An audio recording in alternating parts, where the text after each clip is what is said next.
वक्फ bill थोड़ा disputed matter है। हमारा मेंटलिटी क्या है किसी चीज़ को लेकर के, उसको एकदम दबा करके रखिएगा। पार्लियामेंट में जो भी कोई बिल डिस्कशन में आता है उसको वो मेंस में डायरेक्टली पूछ लेता है। देखिए 3 टॉपिक डिस्कस करेंगे आज। एक अपना पिछला दिन वाला मॉनेटरी पॉलिसी कमेटी बच गया था, इसमें एक हम लोग ओपन मार्केट ऑपरेशंस भी इंक्लूड करेंगे, ये लेटेस्ट रहेगा। और दूसरा रहेगा वक्फ बिल। थर्ड कोशिश रहेगा कि आज पद्म अवार्ड कंप्लीट करा दें।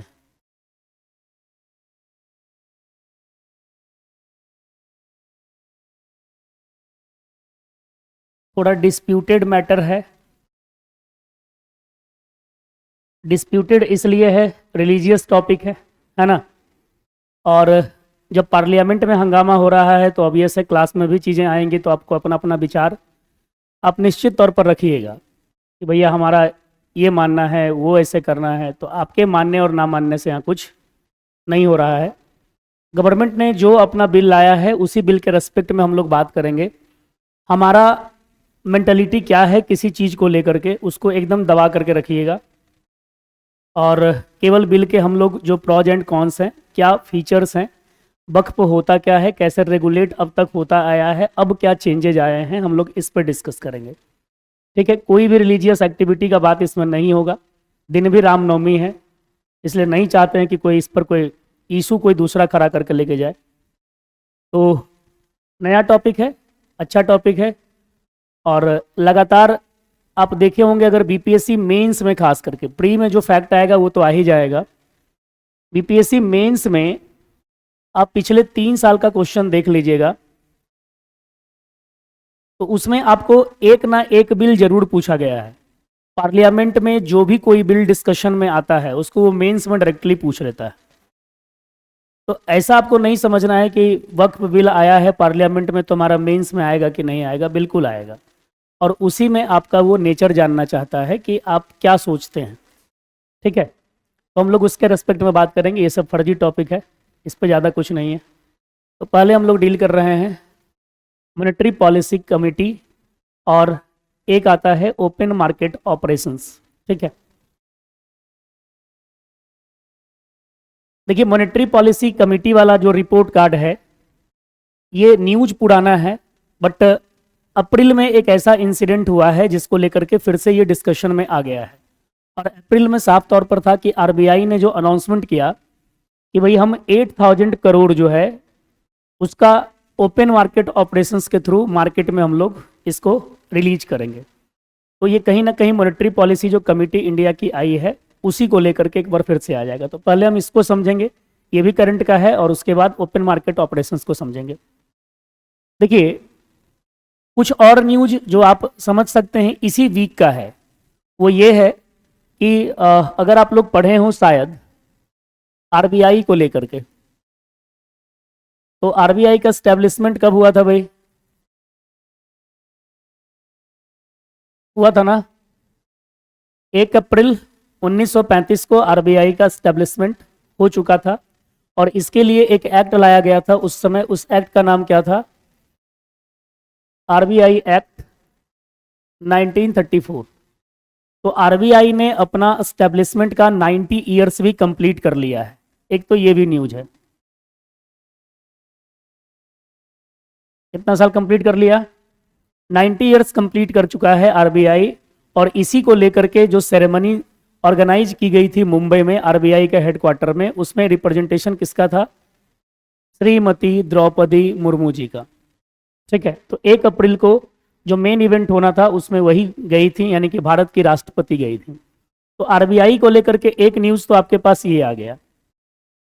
तो आरबीआई एक्ट 1934 हमेशा याद रखना है। अब इसी में आता क्या है कि अगर हम लोग बात कर रहे हैं कि मॉनेटरी पॉलिसी कमेटी के बारे में हम लोग डिस्कस करेंगे, आरबीआई के बारे में बहुत डिस्कस यहाँ नहीं कर रहे हैं। मॉनेटरी पॉलिसी कमेटी है क्या भाई? मॉनेटरी पॉलिसी कमेटी का साफ मतलब है जो इंडिया का मॉनेटरी पॉलिसी को डिफाइन करता है, यानी आपका मॉनेटरी पॉलिसी में इन्फ्लेशन रेट आपका क्या रहना चाहिए, एक ऑप्टिमम इन्फ्लेशन रेट होना चाहिए कि नहीं होना चाहिए, इन सारे चीज़ों का डिसाइड करने के लिए एक क्लाउज है आरबीआई एक्ट के थ्रू, और उसी से हम लोग क्या बनाए हैं, मॉनेटरी पॉलिसी कमेटी बनाया गया है।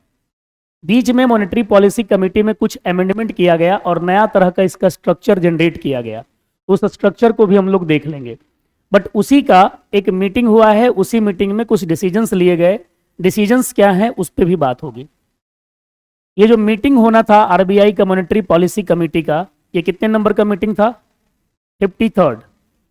तो 53rd meeting of the monetary policy committee constituted under section 45 ZB। देखो पीटी के लिए याद रखना है तो ये सब याद रखना पड़ेगा। 45 ZB of the RBI act 1934 was held during 5 to 7 फरवरी 2025। 5 से 7 फरवरी 2025 के बीच में मॉनेटरी पॉलिसी कमेटी का मीटिंग ऑर्गेनाइज किया जाता है।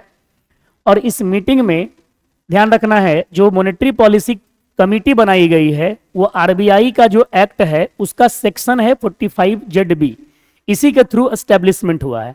जैसे हम लोग अगर बात करें कि भाई इंडियन पॉलिटी में फंडामेंटल ड्यूटी को लेकर के, तो फंडामेंटल ड्यूटी को लेकर के अगर हम लोग देखा जाए तो 42nd CAA 1976 ने इसको लेकर के अपना एक जो रिकमेंडेशन था, इसी अमेंडमेंट ने क्या किया, इसको कॉन्स्टिट्यूशनल स्टेटस दिया। बट इसने कॉन्स्टिट्यूशनल स्टेटस के लिए इनिशिएट जरूर किया, और उसको हम लोग कौन से आर्टिकल में रखे हैं भैया, तो आर्टिकल 51A। और इसके लिए हमने एक अलग से पार्ट क्या बना दिया, 4A। इसी तरह का कुछ ऐसा चीज है जो आपका मॉनेटरी पॉलिसी कमेटी है, इसका एस्टेब्लिशमेंट हुआ है आरबीआई एक्ट 1934 के थ्रू। क्लियर है, यानी इसको जो है एक तरह का स्टेटस दिया गया है, लीगलाइज्ड फॉर्म में रखा गया है। और इसमें भी एक सेक्शन है 45 ZB, ये सेक्शन याद रखना है। यानी आरबीआई एक्ट हमारे पास हो गया 1934, उसका सेक्शन है 45 ZB। ZB का मतलब समझते हैं ना, अरे 45 ABCD A to Z तक चलेगा, उसके बाद फिर से आपको आर्टिकल लेकर चलना है।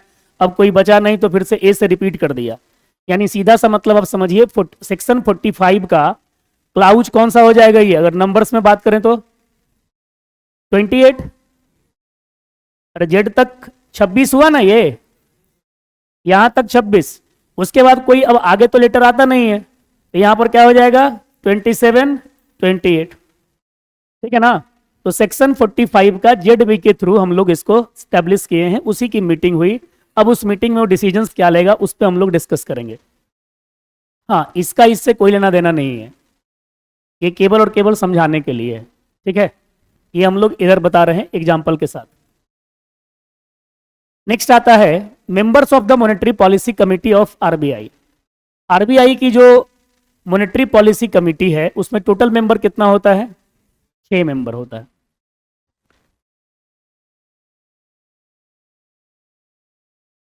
उसमें टोटल मेंबर अपना है 6। तो आपको थोड़ा सा करंट अफेयर्स में ध्यान रख लीजिए कि कौन कौन से उसमें मेंबर्स थे। डॉक्टर नागेश कुमार थे, अब कौन से पोस्ट पे हैं भूल जाइए, कोई मतलब नहीं बनता है। दूसरा, श्री सौगत भट्टाचार्य थे, प्रोफेसर राम सिंह थे, डॉक्टर राजीव रंजन थे, और एम राजेश्वर राव थे। अब एम राजेश्वर राव कहां से हैं भाई, तो आप देख सकते हैं deputy governor in charge of monetary policy. Monetary policy जो कमेटी है उसके डिप्टी गवर्नर कौन रहेंगे, एम राजेश्वर राव रहेंगे। और ये आएंगे कहां से, आरबीआई की तरफ से आएंगे। क्योंकि अब ये स्ट्रक्चर आप देखिएगा तो आपको समझ में आ जाएगा कि मॉनेटरी पॉलिसी कमेटी में कितना जो लोग होता है वो आरबीआई की तरफ से होता है और कितना लोग जो होता है नॉन आरबीआई मेंबर होता है, ठीक है ना। उसी को लेकर के ये आपका चल रहा है। इसके पहले आपने जितना नाम देखा नागेश कुमार, कहीं लग रहा कि आरबीआई से लिंकअप है सामने, इसीलिए मैंने लिख दिया है। श्री सौगत भट्टाचार्य आरबीआई से है, लिंकअप रहता वहां रहता। प्रोफेसर राम सिंह आरबीआई से हैं, नहीं है यहाँ, लेकिन देखिए doctor Rajiv Ranjan executive director reserve bank of India, officer nominated by the central board. तो यानी ये आरबीआई से हैं, ये आरबीआई से हैं। और मॉनेटरी पॉलिसी कमेटी को चेयर कौन करेंगे भैया, हेड कौन होंगे, आरबीआई गवर्नर। तो अब आप सिंपल सा एक लॉजिक यहां पर आपको साफ निकल जाएगा कि आरबीआई का मॉनेटरी पॉलिसी जो कमेटी होती है 6 मेंबर कमेटी होती है, जिसमें से 3 मेंबर जो आते हैं वो आरबीआई की तरफ से आते हैं और 3 मेंबर नॉन आरबीआई की तरफ से आते हैं। क्लियर। अब उसको गवर्नमेंट ऑब्वियस डालेगी, नॉन आरबीआई के मेंबर का मतलब क्या हो गया, केंद्र सरकार जो है अपनी तरफ से उनको नॉमिनेट करेगी। ठीक है। सवाल ये है मेरा कि जब आरबीआई का मॉनेटरी पॉलिसी कमेटी का ये मीटिंग हुआ, ये मीटिंग के समय आरबीआई के गवर्नर कौन थे?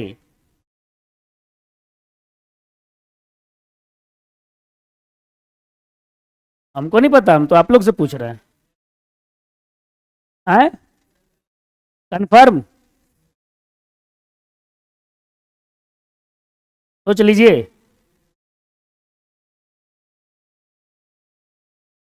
आरबीआई के इनसे पहले गवर्नर कौन थे, कब रिटायर हुए हैं वो? मार्च में। हमको नहीं पता, हम तो आप ही लोग जो बोल रहे हैं आप लोग से सुन रहे हैं। और मॉनेटरी पॉलिसी कमेटी की मीटिंग कब हुई है? शायद नहीं गौर किए आप लोग। अंदाजा नहीं बताना है, जो रहेंगे वो बताइए।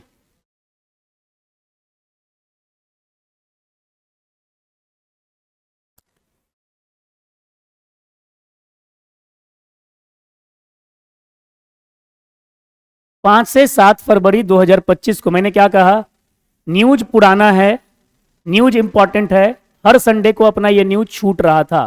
लेकिन इस वीक में ज्यादा इंपॉर्टेंट ये रहा कि आरबीआई ने ओपन मार्केट ऑपरेशंस, ये अपना जो जो भी एक्शन उसका था उस स्टेप को उसने लिया, और उसी स्टेप को लेते हुए तो ये करंट में रिसेंट में भी डिस्कशन में आ चुका है। अब क्लियर हो गया? गूगल किए? नहीं, गूगल नहीं किए? पक्का? देखो यही चीज आपसे एग्जाम में पूछा जाएगा कि उस समय कौन रहे हैं। ठीक है ना, ये सब ध्यान में रखिए। अब ऐसा नहीं कि सर छठा नाम कौन है। The meeting was chaired by Shri Sanjay Malhotra, RBI governor, and was attended by all members. नजर ही आप लोग का कमजोर है महाराज, सामने लिखा हुआ है। इसलिए देखिए मैंने इनके नाम को अभी तक नहीं पढ़ाया था। अब आप सोच लीजिए, मैंने इनके नाम को, इस लाइन को मैंने पढ़ाया है, यहां पर तक मैंने बताया है, और उसके बाद इस लाइन को स्किप करते हुए मैं आगे आ गया हूं। ये एग्जाम में कंफ्यूजन होगा, आप पढ़ेंगे और एग्जाम में निश्चित तौर पर कंफ्यूजन होना, यार कौन किया होगा। अभी देखिए यहीं पर आपको कंफ्यूज हो गए, और मैंने खुद ही आपको बता दिया, जब थोड़ा सा मैंने आपको घुमा दिया आपके दिमाग में चलने लगा कि ना शायद शक्तिकांत दास ही थे, और आप घूम फिर के मतलब लगभग लगभग वहीं चले गए। हाँ सर समझ गए क्या?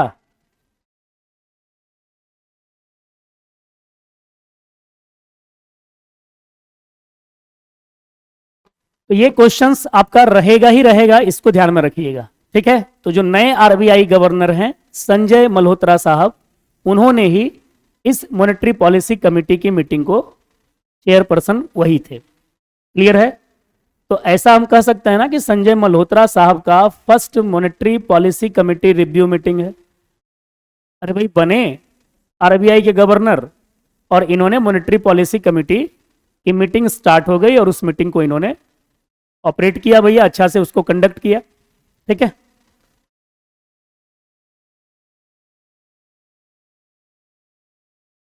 अब डिसीजंस क्या लिए गए? डिसीजंस लिया गया कि भैया यहां पर जो डिफरेंट पॉलिसी जो रेट्स है, उसमें जो रेपो रेट है, रेपो रेट को इन्होंने 6.25% का डिसीजन ले लिया। कितना डिसीजन? पहले कितना था? 6.5% है ना जी। और अब कितना इन्होंने कर लिया? कितना का डिक्रीज देखने को मिल रहा है आपको? रिवर्स रेपो रेट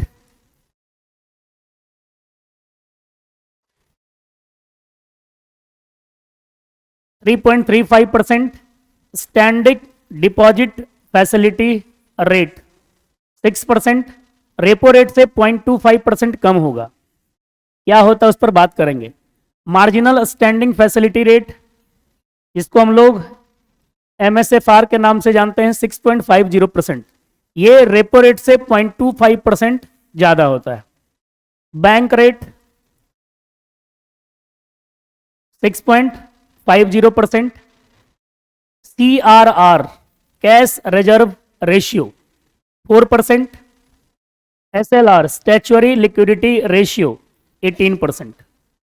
तो सबसे बड़ा जो आपको चेंज देखने को मिल रहा है रेपो रेट में, रेपो रेट मेन जो आपका है पॉलिसी रेट है, उसको चेंज कर दिया गया। जब भी एग्जाम देने जाइएगा, जब भी कभी भी आपको एग्जाम देने जाना हो, इन सारे रेट्स को आप देख करके जाइएगा। जिस दिन एग्जाम देने जाना हो उस दिन, क्लियर है ना, सेम डे में या 2-3 दिन पहले आप देख लीजिए। खाली ये ध्यान में रखना है कि मॉनेटरी पॉलिसी कमेटी की मीटिंग आसपास नहीं होनी चाहिए। अगर मॉनेटरी पॉलिसी कमेटी की मीटिंग आसपास होगी तो संभावना रहेगा, पॉसिबिलिटीज रहेगा कि इसका डेटा आपको बदल सकता है। तो थोड़ा सा इस पर आपको फोकस करना है। ये नहीं कि हम लिखा दिए तो यही आपका 71st में भी काम करेगा। किस्मत रहेगा तो नहीं बदलेगा। जैसे मान लिया जाए जो 2020 से पढ़ रहे थे, 21-22 से पढ़ रहे थे, तो 6.25% फिक्स था, वो चेंज नहीं हुआ सो नहीं हुआ, हुआ ही नहीं। लेकिन जब 25 में चेंज हुआ तो आपको पढ़ना तो पड़ेगा ना, ठीक है।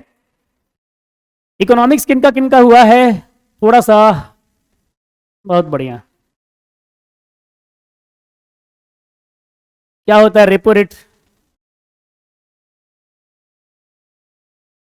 जिस रेट से बैंक RBI से लोन लेता है उसको हम लोग रेपो रेट कहते हैं।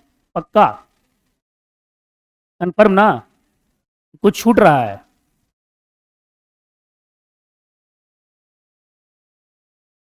नींद आ रहा है कि सोच रहे हैं जी? रेपो रेट बोलिए, रेपो रेट क्या होता है? कोई इसमें अमेंडमेंट आपको नहीं करना है, सही बोला है। जब समर्थक महाराज आपका है तो मोदी जी टाइप समर्थक हैं, जो बोल दिया सही बोल दिया सर। इधर कौन कौन हाथ उठाया था जी? 1 मिनट बोलो तो जी। रेपो रेट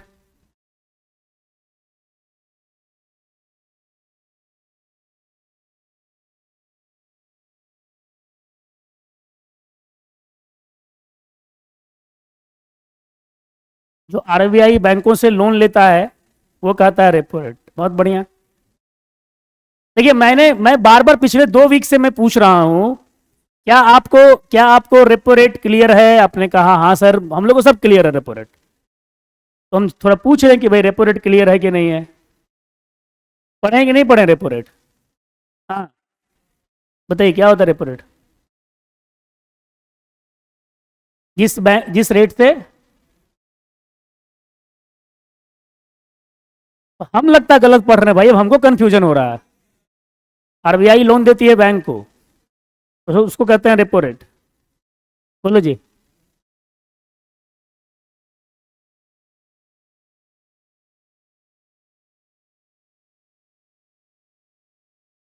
RBI लोन लेती है कमर्शियल बैंक से, उसको रेपो रेट कहते हैं।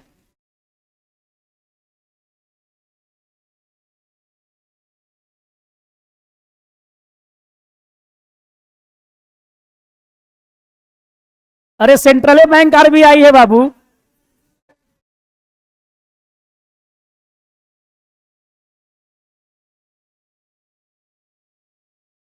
अरे हम तो बता ही देंगे महाराज,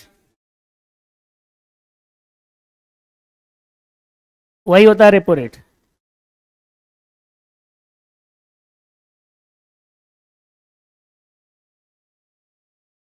कुछ मिसिंग है आप लोगों के जवाब में, इसी चीज को मैं ढूंढ रहा था। बोलिए।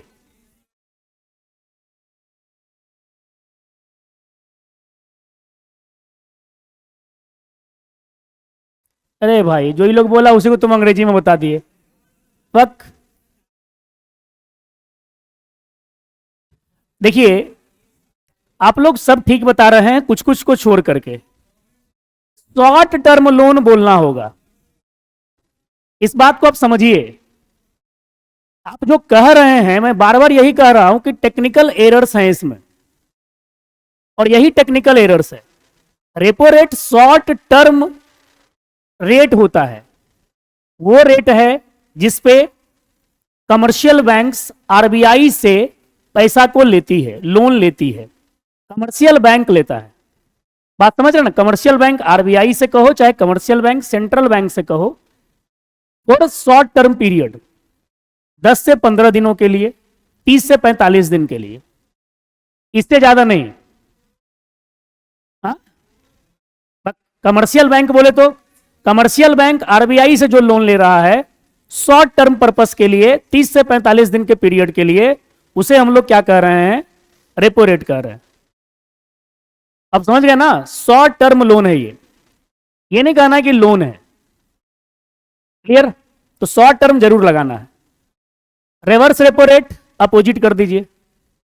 जब आरबीआई को शॉर्ट टर्म अपना पर्पस पूरा करने के लिए कमर्शियल बैंक से लोन लेना पड़ता है, शॉर्ट टर्म पर्पस पूरा करने के लिए, तो आरबीआई जो जिस रेट पर कमर्शियल बैंक से लोन लेती है उसे हम लोग रिवर्स रेपो रेट कहते हैं।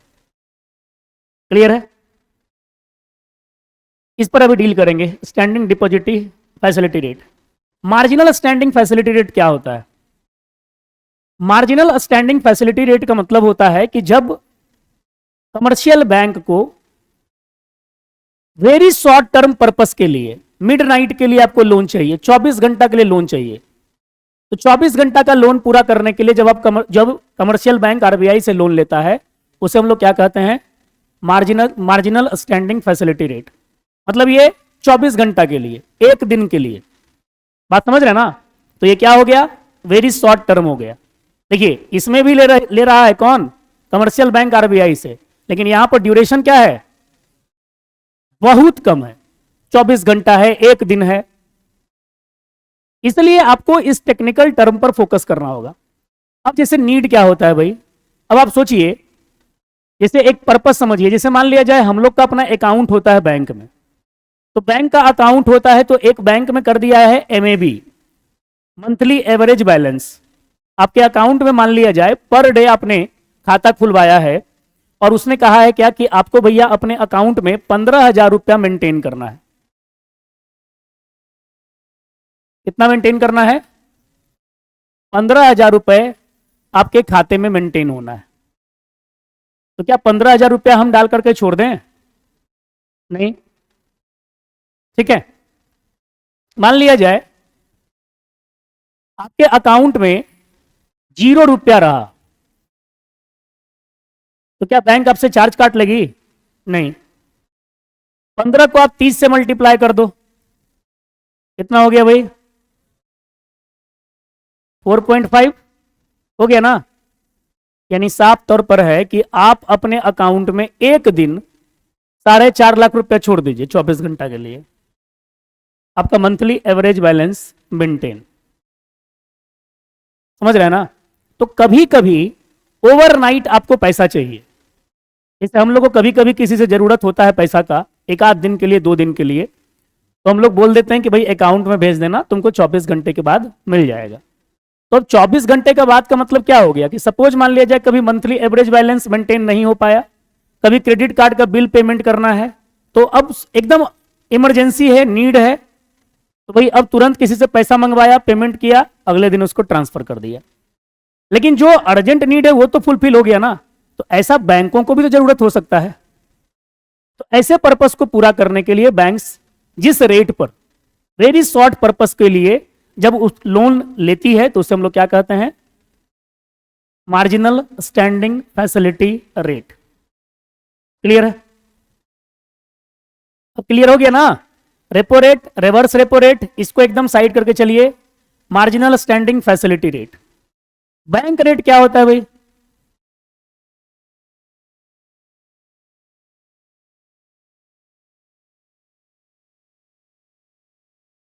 बोलिए।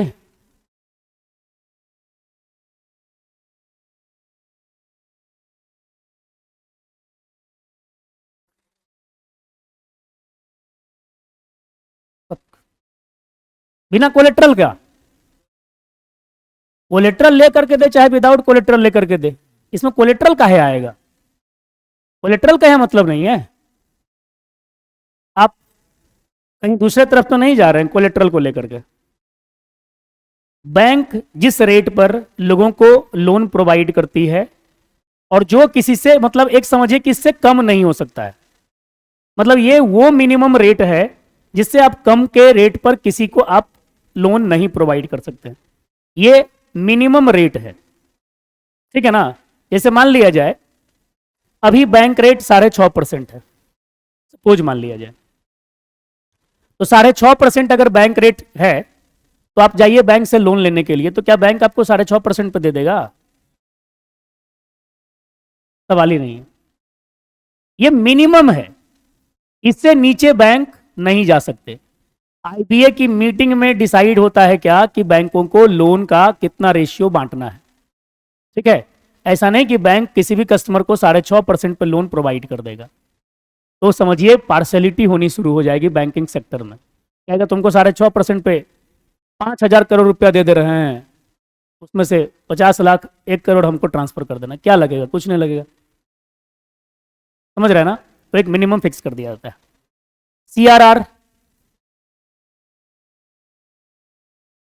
किसके पास जमा करना होता है? आरबीआई के पास। कमर्शियल बैंक को अपने कुछ अमाउंट का जो है पैसा वो आरबीआई के पास जमा करना होता है, ठीक है। क्या उस पर कोई बैंक को इंटरेस्ट वगैरह मिलता है? नहीं होता है, इसमें इंटरेस्ट नहीं मिलता है। कमर्शियल बैंक का आरबीआई से बार बार शिकायत यही रहता है कि आप हमारा टोटल मनी का 4% जो है या जो भी बराबर पैसा है वो अपने पास आप रख लेते हैं, लेकिन आप हमको इस पर कोई लोन वगैरह मतलब कोई भी इंटरेस्ट वगैरह आप नहीं पे करते हो। तो कमर्शियल बैंक का सबसे बड़ा प्रॉब्लम आरबीआई से जो शिकायत रहता है, कंप्लेन रहता है, वो इसी को लेकर के रहता है। एसएलआर स्टैच्यूटरी लिक्विडिटी रेशियो, देखो ये सब जो है ना सीआरआर और एसएलआर जो है ये नॉर्म्स है। इंडिया में बैंकिंग सेक्टर को मजबूत करने के लिए कि बैंक जल्दी डिफॉल्ट ना हो, इसके लिए क्या किया गया है, बैंक को निश्चित तौर पर फिक्स कर दिया गया है कि आपके पास जो भी अमाउंट्स है उतने अमाउंट्स का एक पर्टिकुलर परसेंट आपको अपने पास डिपॉजिट करके रखना होगा। एसएलआर आपको अपने पास ही रखना है, गोल्ड में रखो, डिवेंचर्स में रखो, ठीक है, लेकिन रखना किस में है? अपने पास आपको रखना है। मतलब ये समझो कि आपको फ्लोटिंग मनी के रूप में नहीं रखना है। फ्लोटिंग मनी के रूप में रहेगा तब तो पैसा खत्म हो गया। ये क्या रखना है भैया? आपको एक तरह से गोल्ड के रूप में जमा रखो चाहे डिवेंचर्स के रूप में जमा रखो, जितना आपके पास एसेट्स है उसका, जिससे ये हो सके कि कम से कम इन केस अगर हमारा बैंकिंग सेक्टर कोलैप्स करे, अगर बैंकिंग सेक्टर में हम लोग बात करते हैं कि भैया बैंकरप्ट हो जाए, कोई बैंक इंसॉल्वेंट हो जाए, तब वहां पर हम क्या करेंगे? इन्हीं सारे फंड्स का यूज करते हुए कम से कम जो कस्टमर है उनको मिनिमम अमाउंट जो रहेगा फिक्स वो तो मिलेगा, ठीक है ना। तो ये सब रेट कम से कम एटलीस्ट ध्यान में रखिए। बीपीएससी आपका डेफिनेशन से क्वेश्चन पूछा हुआ है, रेट से तो बड़ा कम पूछता है, वो तो बैंकिंग सेक्टर का बात है, लेकिन बीपीएससी डेफिनेशन से क्वेश्चन पूछा है, ठीक है। तो इस पर कंफ्यूज मत होइएगा। अब देखिए भैया इस रिपोर्ट में क्या कहा गया। RBI governor Sanjay Malhotra said, इस लाइन को याद रखिएगा जो इन्वर्टेड कॉमा में है, financial stability and consumer protection are needed for the interest of the economy. Our responsibility at RBI is to ensure both of these. यानी इन्होंने दो एस्पेक्ट की बात की। इन्होंने कहा कि हम लोगों को इंडिया का फाइनेंशियल स्टेबिलिटी भी मेंटेन करना है और फाइनेंशियल स्टेबिलिटी मेंटेन करते हुए कंज्यूमर प्रोटेक्शन पर भी फोकस करना है। ऐसा ना हो कि फाइनेंशियल स्टेबिलिटी को मेंटेन करते हुए हम कंज्यूमर प्रोटेक्शन पर फोकस नहीं करेंगे। कंज्यूमर ही नहीं रहेगा तो फाइनेंशियल स्टेबिलिटी करके क्या फायदा है भाई? सब कुछ तो किसके लिए है? कंज्यूमर के लिए है। आप अभी जो आरबीआई का एक्शन ये सब देख रहे हैं, क्यों आखिर आरबीआई बेचारा अचानक से आया, नींद से उठा, 5-6 साल में इसको आज तक समझ में नहीं आया था और अचानक से आकर के रेपो रेट का 0.25% कम कर दिया। कुछ ना कुछ तो इंपैक्ट रहा होगा, ठीक है, बताएंगे अभी उसको थोड़ा सा डील कर देंगे। The repo rate has been changed for the first time since February 2023 the MPC has cut the policy repo rate under the liquidity adjustment facility. Liquidity adjustment facility के थ्रू इसने क्या किया है, रेपो रेट को cut किया है। अब क्या है लिक्विडिटी एडजस्टमेंट फैसिलिटी, डिस्कस होगा, अलग अलग की पॉइंट से बस देखते रहिएगा। The repo rate was kept stable at 6.5% since February 2023। Earlier Covid period में इसको थोड़ा सा क्या किया गया था, 6.5% पर लाया गया था। इन the monetary policy committee meeting of February 2025 the RBI has projected a growth of, ये याद रखिएगा, 6.4% in the countries GDP in 2024-25। देखो ये मॉनेटरी पॉलिसी कमेटी की मीटिंग इंपॉर्टेंट क्यों है, क्योंकि 25 का पहला मॉनेटरी पॉलिसी कमेटी मीटिंग था। जो हमारा 2025 है उसका पहला मॉनेटरी पॉलिसी कमेटी मीटिंग है। साथ ही साथ जो फाइनेंशियल ईयर हमारा 24-25 था उसका लास्ट मॉनेटरी पॉलिसी कमेटी था। और अब जो मॉनेटरी पॉलिसी कमेटी चलेगी वो, अब आप समझ लो, वो जस्ट बजट के बाद ही आया मॉनेटरी पॉलिसी कमेटी। बजट आपका 1 फरवरी को आया और उसके जस्ट बाद है, बजट के जस्ट बाद। तो आखिर बजट में आपने क्या किया था ऐसा कि भाई मॉनेटरी पॉलिसी कमेटी को मीटिंग करना पड़ा और बजट के अकॉर्डिंग अपनी मॉनेटरी पॉलिसी मीटिंग को चेंज करना पड़ा। तो ये आप कहीं ना कहीं कंक्लूड करो कि कौन सा कंडीशन में मॉनेटरी पॉलिसी कमेटी का मीटिंग हुआ है। तो पहला बात 2025 का अगर हम लोग बात करते हैं तो first monetary policy committee meeting है। सेकेंड थिंग, अगर हम लोग फाइनेंशियल ईयर के अकॉर्डिंग बात करें, 24-25 के अकॉर्डिंग बात करें, तो 24-25 के हिसाब से क्या हो जाएगा, उसका लास्ट रहेगा। और अब जो भी मॉनेटरी पॉलिसी कमेटी आएगी वो फाइनेंशियल ईयर 25-26 के थ्रू आएगी। ठीक है, तो इतना है 6.4% जो है 24-25 में, ये अभी क्या किया है भैया, प्रोजेक्ट किया है, ये प्रोजेक्शन है। अब नया जब आप मॉनेटरी पॉलिसी कमेटी का मीटिंग देखिएगा जो आगे आएगी उसमें अब फिर से आपको देखना है क्या कि अब क्या हुआ है। इसलिए थोड़ा सा मैंने क्या बोला कि जब एग्जाम देने जाइएगा तो इस पर फोकस करके जाइएगा कि आरबीआई ने अपने लेटेस्ट मॉनेटरी पॉलिसी कमेटी में क्या अनाउंसमेंट किया है। बीपीएससी थोड़ा डेट वाइज पूछ लेती है, वो डेट एग्जैक्ट दे देगी कि भाई जो फरवरी में मीटिंग हुआ उस फरवरी की मीटिंग में क्या डिसाइड हुआ। तो एक करंट डेटा, एक पहले का डेटा हमेशा ध्यान में रख के चलना है। The GDP growth rate for 2026 has been estimated at 6.7%। यानी साफ तौर पर है पिछले साल के कंपेयर में इस साल आपका ग्रोथ रेट जो है अच्छा रहने का पॉसिबिलिटी आरबीआई ने बताया है कि नहीं बताया है। 2025-26 में कितना रहेगा, 6.7%, और प्रीवियस ईयर में कितना इसने बताया है, 6.4%। आरबीआई ने इन्फ्लेशन को जो है 4.2% प्रोजेक्शन किया है कि भाई 25-26 में इन्फ्लेशन जो रहेगा 4.2% रहेगा। अच्छा या खराब? देखिए ठीक है, प्लस माइनस, प्लस मतलब 3 अगर 4 रहे परसेंट रहे आपका इन्फ्लेशन रेट तो कहा जाता है वो लाइक अ टॉनिक होता है किसी भी इकोनॉमी के लिए, वो इकोनॉमी को बूस्ट करता है। देखिए सिंपल सा एक लॉजिक है, अगर आप प्रोडक्शन कर रहे हैं, अब आप सोचिए कि आप कंपनी हो और आप कंपनी हो और आप प्रोडक्शन कर रहे हैं और प्रोडक्शन कर रहे हैं और आपका पैसा बढ़े ही नहीं, एक स्टैग्नेंट प्राइस पर है, तो भाई आपके यहाँ भी जो एम्प्लॉय में जो भी एम्प्लॉयमेंट है आपके यहाँ जितने भी लोग काम कर रहे हैं उन लोग भी तो अपना सैलरी इंक्रीमेंट होता है 1 साल के बाद, होता है ना भाई, कि भाई मेरा भी सैलरी इंक्रीज होना चाहिए, ये होना चाहिए, वो होना चाहिए। तो जब पैसा ही नहीं बढ़ेगा तो सैलरी इंक्रीज कैसे करिएगा, उसका जब तक प्रॉफिट नहीं होगा तब। ठीक है, तो ये ध्यान रखना है कि ये सही है, बहुत ज़्यादा है नहीं, 5-6% भी जाएगा तब भी बहुत दिक्कत नहीं है, मतलब ज़्यादा रहेगा 5-6% में लेकिन बहुत ज़्यादा नहीं है। लेकिन अगर 6% क्रॉस करना चला जाए, डबल डिजिट में इन्फ्लेशन रेट चला जाए तो आपकी इकोनॉमी के लिए चैलेंज। डबल डिजिट में तो समझिए हालत खराब हो जाएगा। बांग्लादेश में यही डबल डिजिट था जिसके कारण सरकार को वहां से हटना पड़ा। ठीक है ना, जिम्बाब्वे वगैरह में तो 4 डिजिट में चला गया था, तो बहुत खराब रहता है। अब एक टर्म हम लोग वहां पर छोड़ दिए थे, वह था स्टैंडिंग डिपॉजिटरी फैसिलिटी रेट यानी SDFR।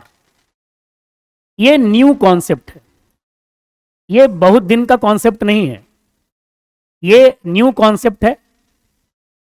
The standing depository facility rate was first introduced by the RBI under the announcement of the first monetary policy committee of 22-23, यानी ये 22-23 का आपका concept. It has been introduced as a very short term deposit to absorb surplus liquidity in the economy. इस term को याद रखिएगा, absorb surplus liquidity in the economy. जैसे अब सपोज मान लिया जाए, अब हम लोग थोड़ा सा एक टर्म का बात करते हैं। RBI ने अनाउंसमेंट किया कि भाई हम रेपो रेट जो है वो क्या कर रहे हैं, घटा रहे हैं।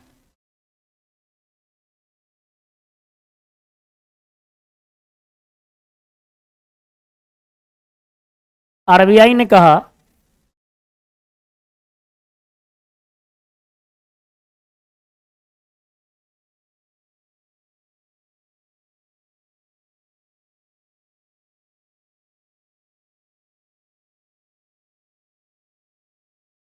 6.5% था, 6.25% करंट में कर दिया।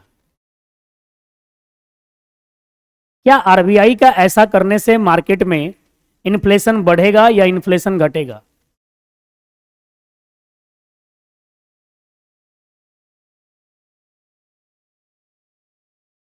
इन्फ्लेशन की मैं बात बता रहा हूं, मैं पूरी तरह से इन्फ्लेशन पे फोकस हूं। Inflation directly proportional to liquidity, हाँ या ना?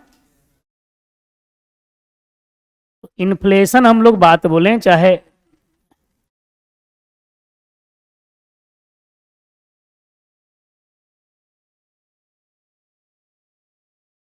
नहीं होता है, डायरेक्टली प्रोपोर्शनल है। मार्केट में लिक्विडिटी बढ़ेगी, लिक्विडिटी मतलब पैसा का फ्लो बढ़ेगा, मार्केट में पैसा आ जाएगा ढेर सारा, तो क्या होगा? ऑब्वियस से महंगाई बढ़ेगी, ठीक है।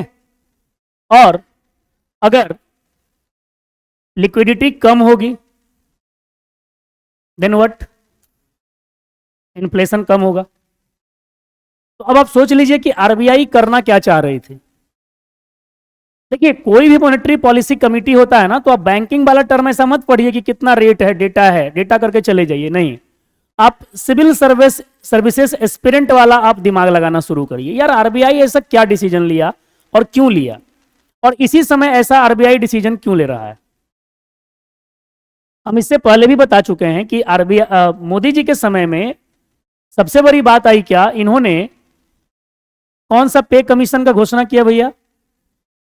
8 पे कमीशन का घोषणा किया। मतलब मोदी जी की सरकार से कोई उम्मीद कर सकता था सरकारी नौकरी वाला कि ये 8 पे कमीशन लेकर के आएंगे, लेकिन ये लेकर के आ गए।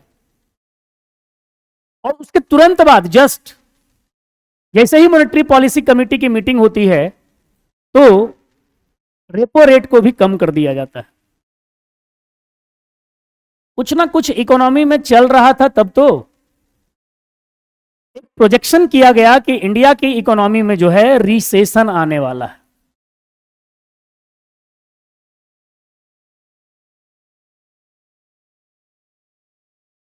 क्या आने वाला है?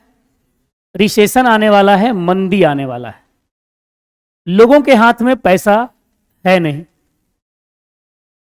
मतलब कम है नहीं का मतलब कम है, ठीक है। लोगों के हाथ में पैसा थोड़ा कम है। अब भाई पैसा कम है तो ऑब्वियस सा बात है, मार्केट में आपको पैसा का फ्लो बढ़ाना होगा।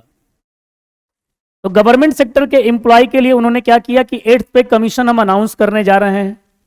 इससे आपके हाथ में पैसा आएगा, और आपके हाथ में पैसा आएगा तो आप ऑब्वियस है कि मार्केट में जाकर के प्रोडक्ट लेना शुरू करेंगे। क्लियर है? दूसरा एक सवाल आया क्या कि भैया इंडिया में सेविंग्स जो हो रहा है वो भी कम हो रहा है। सेविंग्स जो है कम हो रहा है इंडिया में, और ये भी इंडिया के लिए एक मेजर कंसर्न है। आप ठीक है एक्सपेंस करते जा रहे हैं और सेविंग्स आपके पास नहीं है, तो सोचिए कितनी दिक्कत आएगी इन फ्यूचर। तो जब इंडिया का इकोनॉमी पर जब ये रिपोर्ट गवर्नमेंट से शेयर किया गया तो गवर्नमेंट को लगा कि नहीं, हम भी इसमें क्या कर सकते हैं, कुछ अपनी तरफ से इनिशिएट लें, और इसीलिए गवर्नमेंट ने मार्केट में लिक्विडिटी को रिलीज करना शुरू किया, मार्केट में पैसा बढ़ाना शुरू किया। अब एक पर एक एक्शन देखते रहिए पिछले 3-4 महीना में। 8th पे कमीशन का अनाउंसमेंट, मॉनेटरी पॉलिसी कमेटी की मीटिंग में रेपो रेट को कम करना, ठीक है, और उसके बाद आगे आप आइए तो देखिए ओपन मार्केट ऑपरेशंस के थ्रू मार्केट में 80,000 करोड़ रुपया को आरबीआई कहा है क्या कि हम उतने का डिवेंचर्स परचेज करेंगे, उतने का डिवेंचर्स हम परचेज करेंगे। जैसे मान लिया जाए आपके पास कॉपी पड़ी हुई है आप सबकी, तो कुछ ना कुछ तो दाम होगा, कुछ ना कुछ तो रेट है सबकी कॉपी का, होगा ना जी। अब आपको हम बोले क्या कि आपकी कॉपी को मैं परचेज करने जा रहा हूं, तो भाई मान लिया जाए 30 रुपया भी अगर एक एवरेज रेट लगा आपकी कॉपी का, आपकी कॉपी को मैंने खरीदा और आपके हाथ में 30 रुपया चल गया, ये कॉपी को बाहर में फल वाले के पास जाकर के दीजिए और कहिए कि भाई मुझे नारियल पानी एक पिला देना, लोग पगला गया है क्या, भागता है कि नहीं भागता है, यही लाइन बोलेगा। लेकिन इस कॉपी को अगर मैं परचेज कर लूं और 30 का वही कागज आप दे रहे हैं, अभी कागज ही दे रहे थे उसको आप, उसने नहीं लिया, लेकिन अब यही कागज को आप जाकर के दे रहे हैं, बोलेगा छोटा वाला 30 रुपया में हो सकता है। तो मतलब आपके पास परचेजिंग पावर बढ़ गया कि नहीं बढ़ गया। तो डिवेंचर्स को आरबीआई क्या कर रही है, मार्केट से खरीद रही है। अब अगर आरबीआई खरीदेगी डिवेंचर्स को तो किसी ना किसी को पैसा देगी, तो यानी आपके हाथ में पैसा आया, तो जब आपके हाथ में पैसा आया तो आप मार्केट में कुछ और भी चीज खरीदेंगे कि नहीं खरीदेंगे, क्लियर है। तो मार्केट में जब पैसा लाना होता है तो हम लोग क्या करते हैं, डिवेंचर्स को खरीदते हैं, और जब मार्केट से पैसा को एब्जॉर्ब करना पड़ता है तो डिवेंचर्स को बेच देते हैं।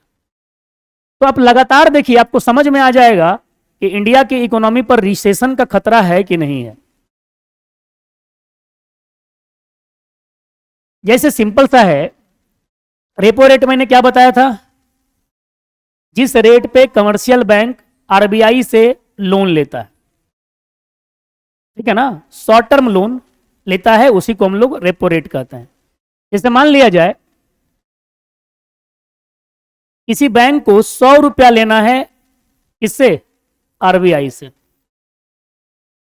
अरे छोटा सा अमाउंट ले रहे हैं भाई, अब कितना आरबीआई 100 रुपया हम थोड़े बात करेगा, 10,000 करोड़, 20,000 करोड़, 50,000 करोड़ ऐसे बात करेगा वो लोग। हम लोग छोटा सा एक एग्जाम्पल समझ रहे हैं, 100 रुपया लेना है, ठीक है, तो 100 रुपया का आरबीआई ले रही है 6.5% ले रही है इंटरेस्ट। तो 100 रुपया के बदले आरबीआई को किसी बैंक को देना कितना पड़ रहा है, 6.5 रुपया देना पड़ रहा है, ठीक है। तो जब 6.5 रुपया इसको देना पड़ रहा है, किसको, बैंक को देना पड़ रहा है आरबीआई को, तो बैंक के पास लेंडिंग कैपेसिटी कितना आएगा, उधार देने का क्षमता कितना रहेगा,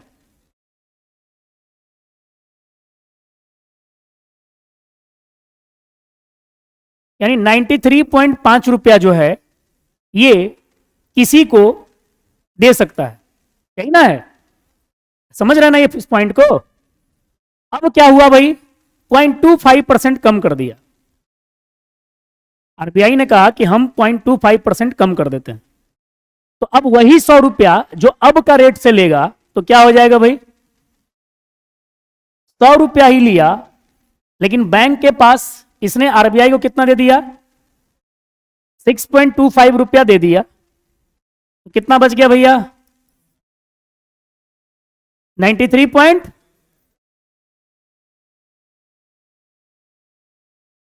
तो बैंक हमेशा आरबीआई से डिमांड करेगा कि भैया आप जो है रेपो रेट को कम रखो, हमेशा बैंक का कंसर्न रहेगा कि आप रेपो रेट को कम रखो, क्योंकि रेपो रेट को अगर कम रखेगा उसके पास पैसा आएगा तो ना वो किसी को लोन देगा, उससे प्रॉफिट कमाएगा।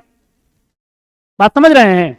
तो क्या बेनिफिट हो रहा है, तो आप सोच लीजिए, अगर रेपो रेट बढ़ता है तो मार्केट में लिक्विडिटी घटेगा, और अगर रेपो रेट घटेगा तो मार्केट में लिक्विडिटी बढ़ेगा। तो मार्केट रेपो रेट घटा, दैट मीन्स क्या हो रहा है, मार्केट में लिक्विडिटी बढ़ेगा। क्लियर हो गया? और सारा कुछ जो है, देखिए यही मॉनेटरी पॉलिसी कमेटी को अब इंटीग्रेट कर लीजिए।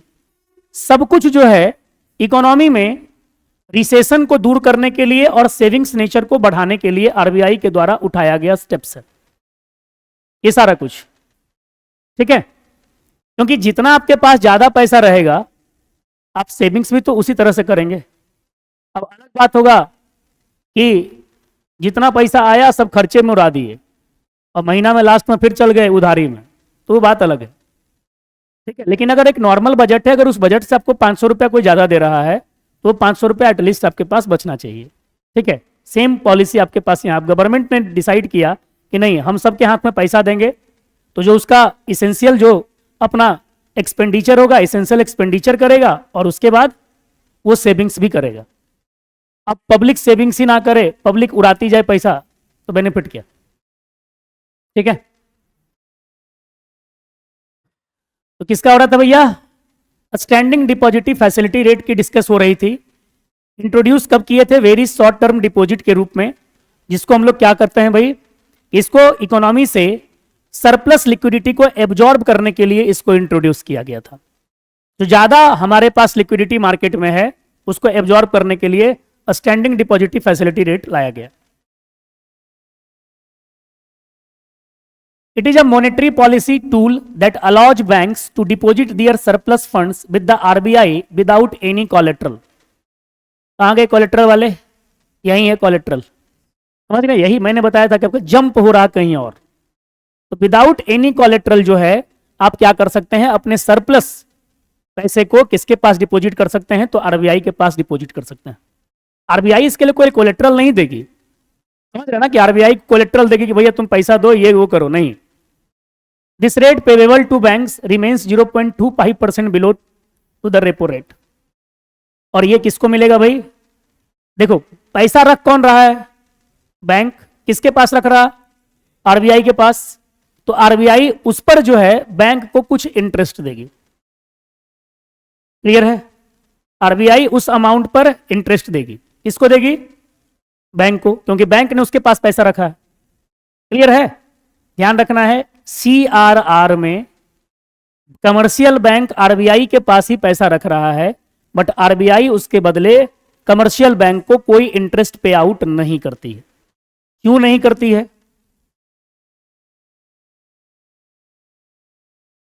क्योंकि भाई मैंने क्या बताया, सीआरआर और एसएलआर जो है, ये ऐसे टूल्स हैं जो आपको कि भाई आप कहीं ना डिफॉल्ट ना कर जाएं, बैंकरप्ट ना हो जाएं, इससे बचाने के लिए रखा गया है। समझ रहे ना? यानी ये आप बैंकिंग सेक्टर में काम कर रहे हैं तो आपको कंट्रोल करने के लिए रखा है। जैसे आपके पास फंडामेंटल राइट्स दिया गया, अब आप कहिए कि नहीं मेरे पास तो फंडामेंटल राइट्स है, हम आज रोजे पर नाचेंगे। आप दिमाग लगा लीजिए, मेरे पास तो पूरा का पूरा फंडामेंटल राइट्स है। ठीक है? जैसे अभी वक्फ अमेंडमेंट बिल को लेकर के भाई अभी पार्लियामेंट ने पास किया, सब कुछ हुआ, क्या लगता है इतना आसान हो गया? नहीं। अब जो इसमें कंसर्न ग्रुप होंगे, वो कंसर्न ग्रुप कहां चले जाएंगे? आर्टिकल 25 का यूज करते हुए वो चले जाएंगे सीधे सुप्रीम कोर्ट। तो सुप्रीम कोर्ट में अब ये मामला खुलेगा। अब लास्ट यहां पर है, सुप्रीम कोर्ट क्या जुडिशियल रिव्यू देती है।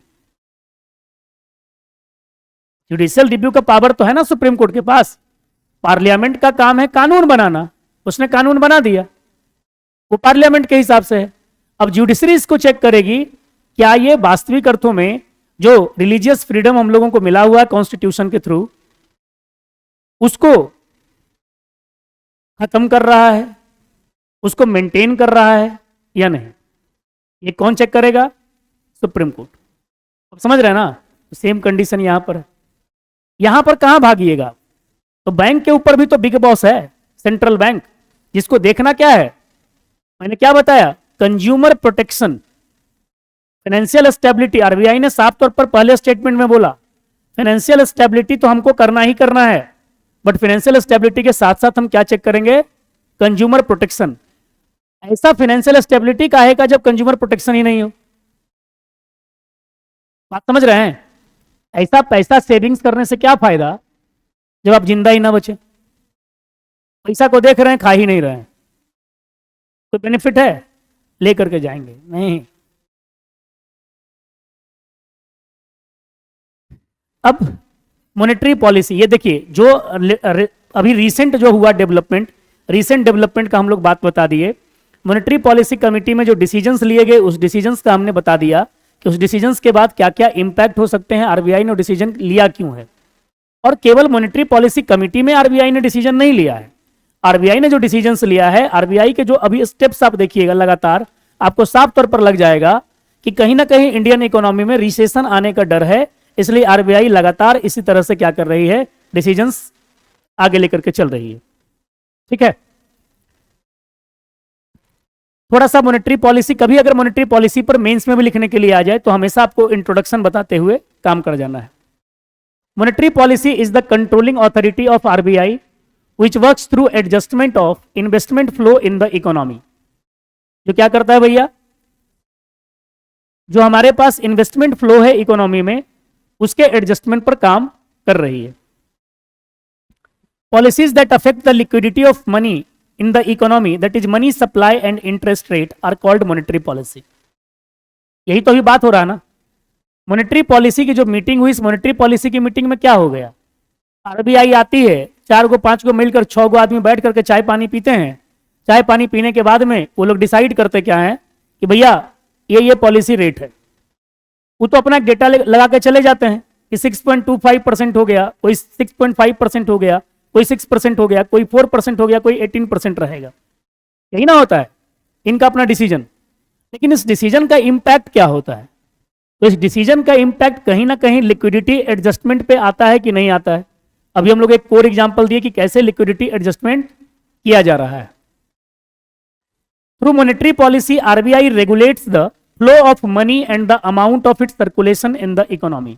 बार बार वही आएगा, मार्केट में कितना पैसा देना है, कितना पैसा नहीं देना है, कब मार्केट में पैसा रिलीज करना है और कब मार्केट से पैसा एब्जॉर्ब करना है।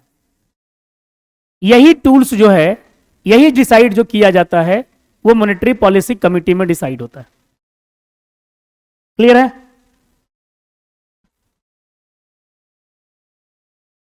ऑब्जेक्टिव क्या है भैया, प्राइस स्टेबिलिटी को मेंटेन करना इकोनॉमी में।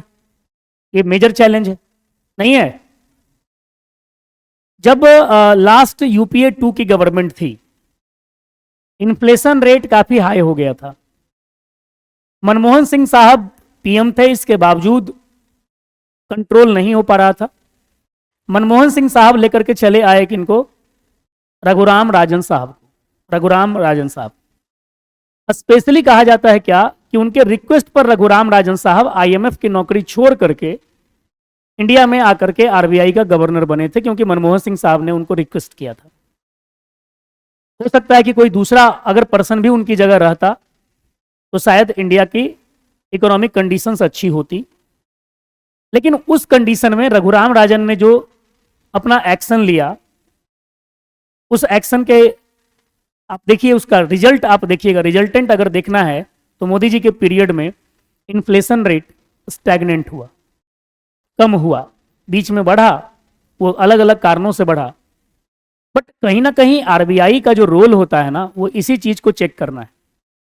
और बार बार आप पर बैंक्स जो रहेंगे, कमर्शियल बैंक रहेंगे, वो आप पर प्रेशर बनाना शुरू करेंगे अदर फोरम से। जो आपका जो बैंक एसोसिएशन होता है, उन बैंक एसोसिएशन के द्वारा होगा।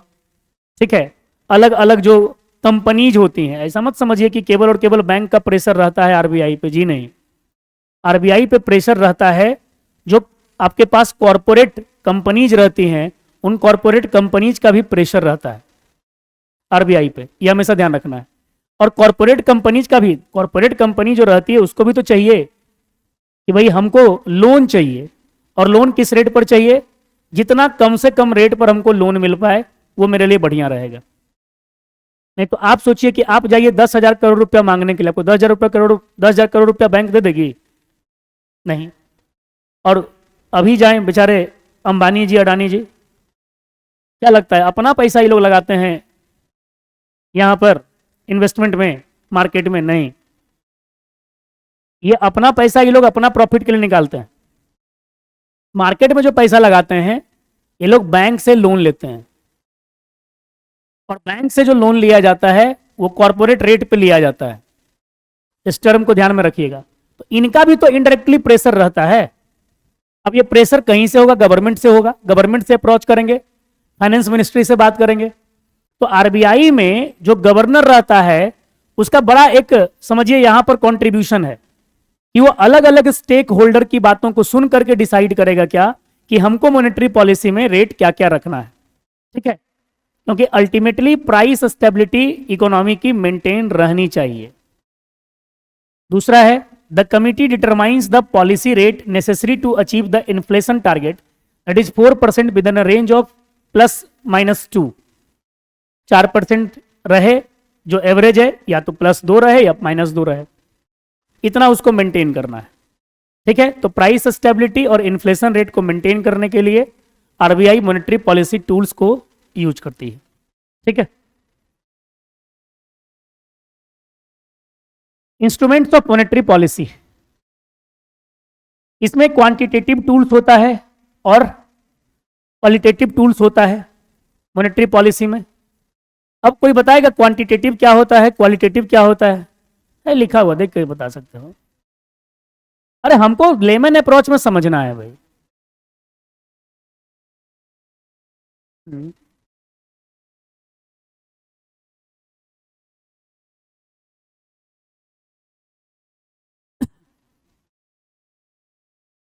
ठीक, चलिए। Under quantitative tools RBI uses various policy rates such as bank rate, repo rate, reverse repo rate, जो आप पढ़ रहे थे। तो देखो भाई, क्वांटिटेटिव का मतलब क्या हुआ, आपको क्वांटिटी में बताएगा, ऐसे याद कर लेना। तो जो रेट्स वगैरह का आप डिस्कशन करते हैं, रेट्स बढ़ता है, रेट्स घटता है, वो किस में आ जाएगा? क्वांटिटेटिव टूल्स के भीतर आ जाएगा। ठीक है ना? तो जो भी रेट्स बढ़ना घटना हुआ वो किस में आ जाएगा भाई? क्वांटिटेटिव टूल्स में। और इसी में क्या है? CRR, SLR and open market operations. Exam में आपका नॉर्मल क्वेश्चन पूछा जाता है क्वांटिटेटिव टूल्स में किसको आप लोग काउंट करते हो? तो इन सारी एक्टिविटी को क्वांटिटेटिव टूल्स में काउंट करते हैं। इसमें ओपन मार्केट ऑपरेशंस भी आ जाता है। अब देखिए, under qualitative tools RBI on one hand rations credit and on the other hand tries to maintain moral in the economy. ठीक है, क्रेडिट की राशनिंग करती है। क्रेडिट का राशनिंग क्या होता है?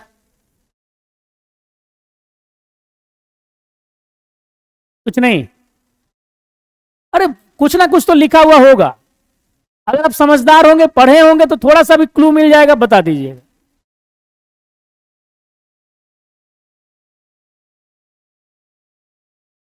पैसा।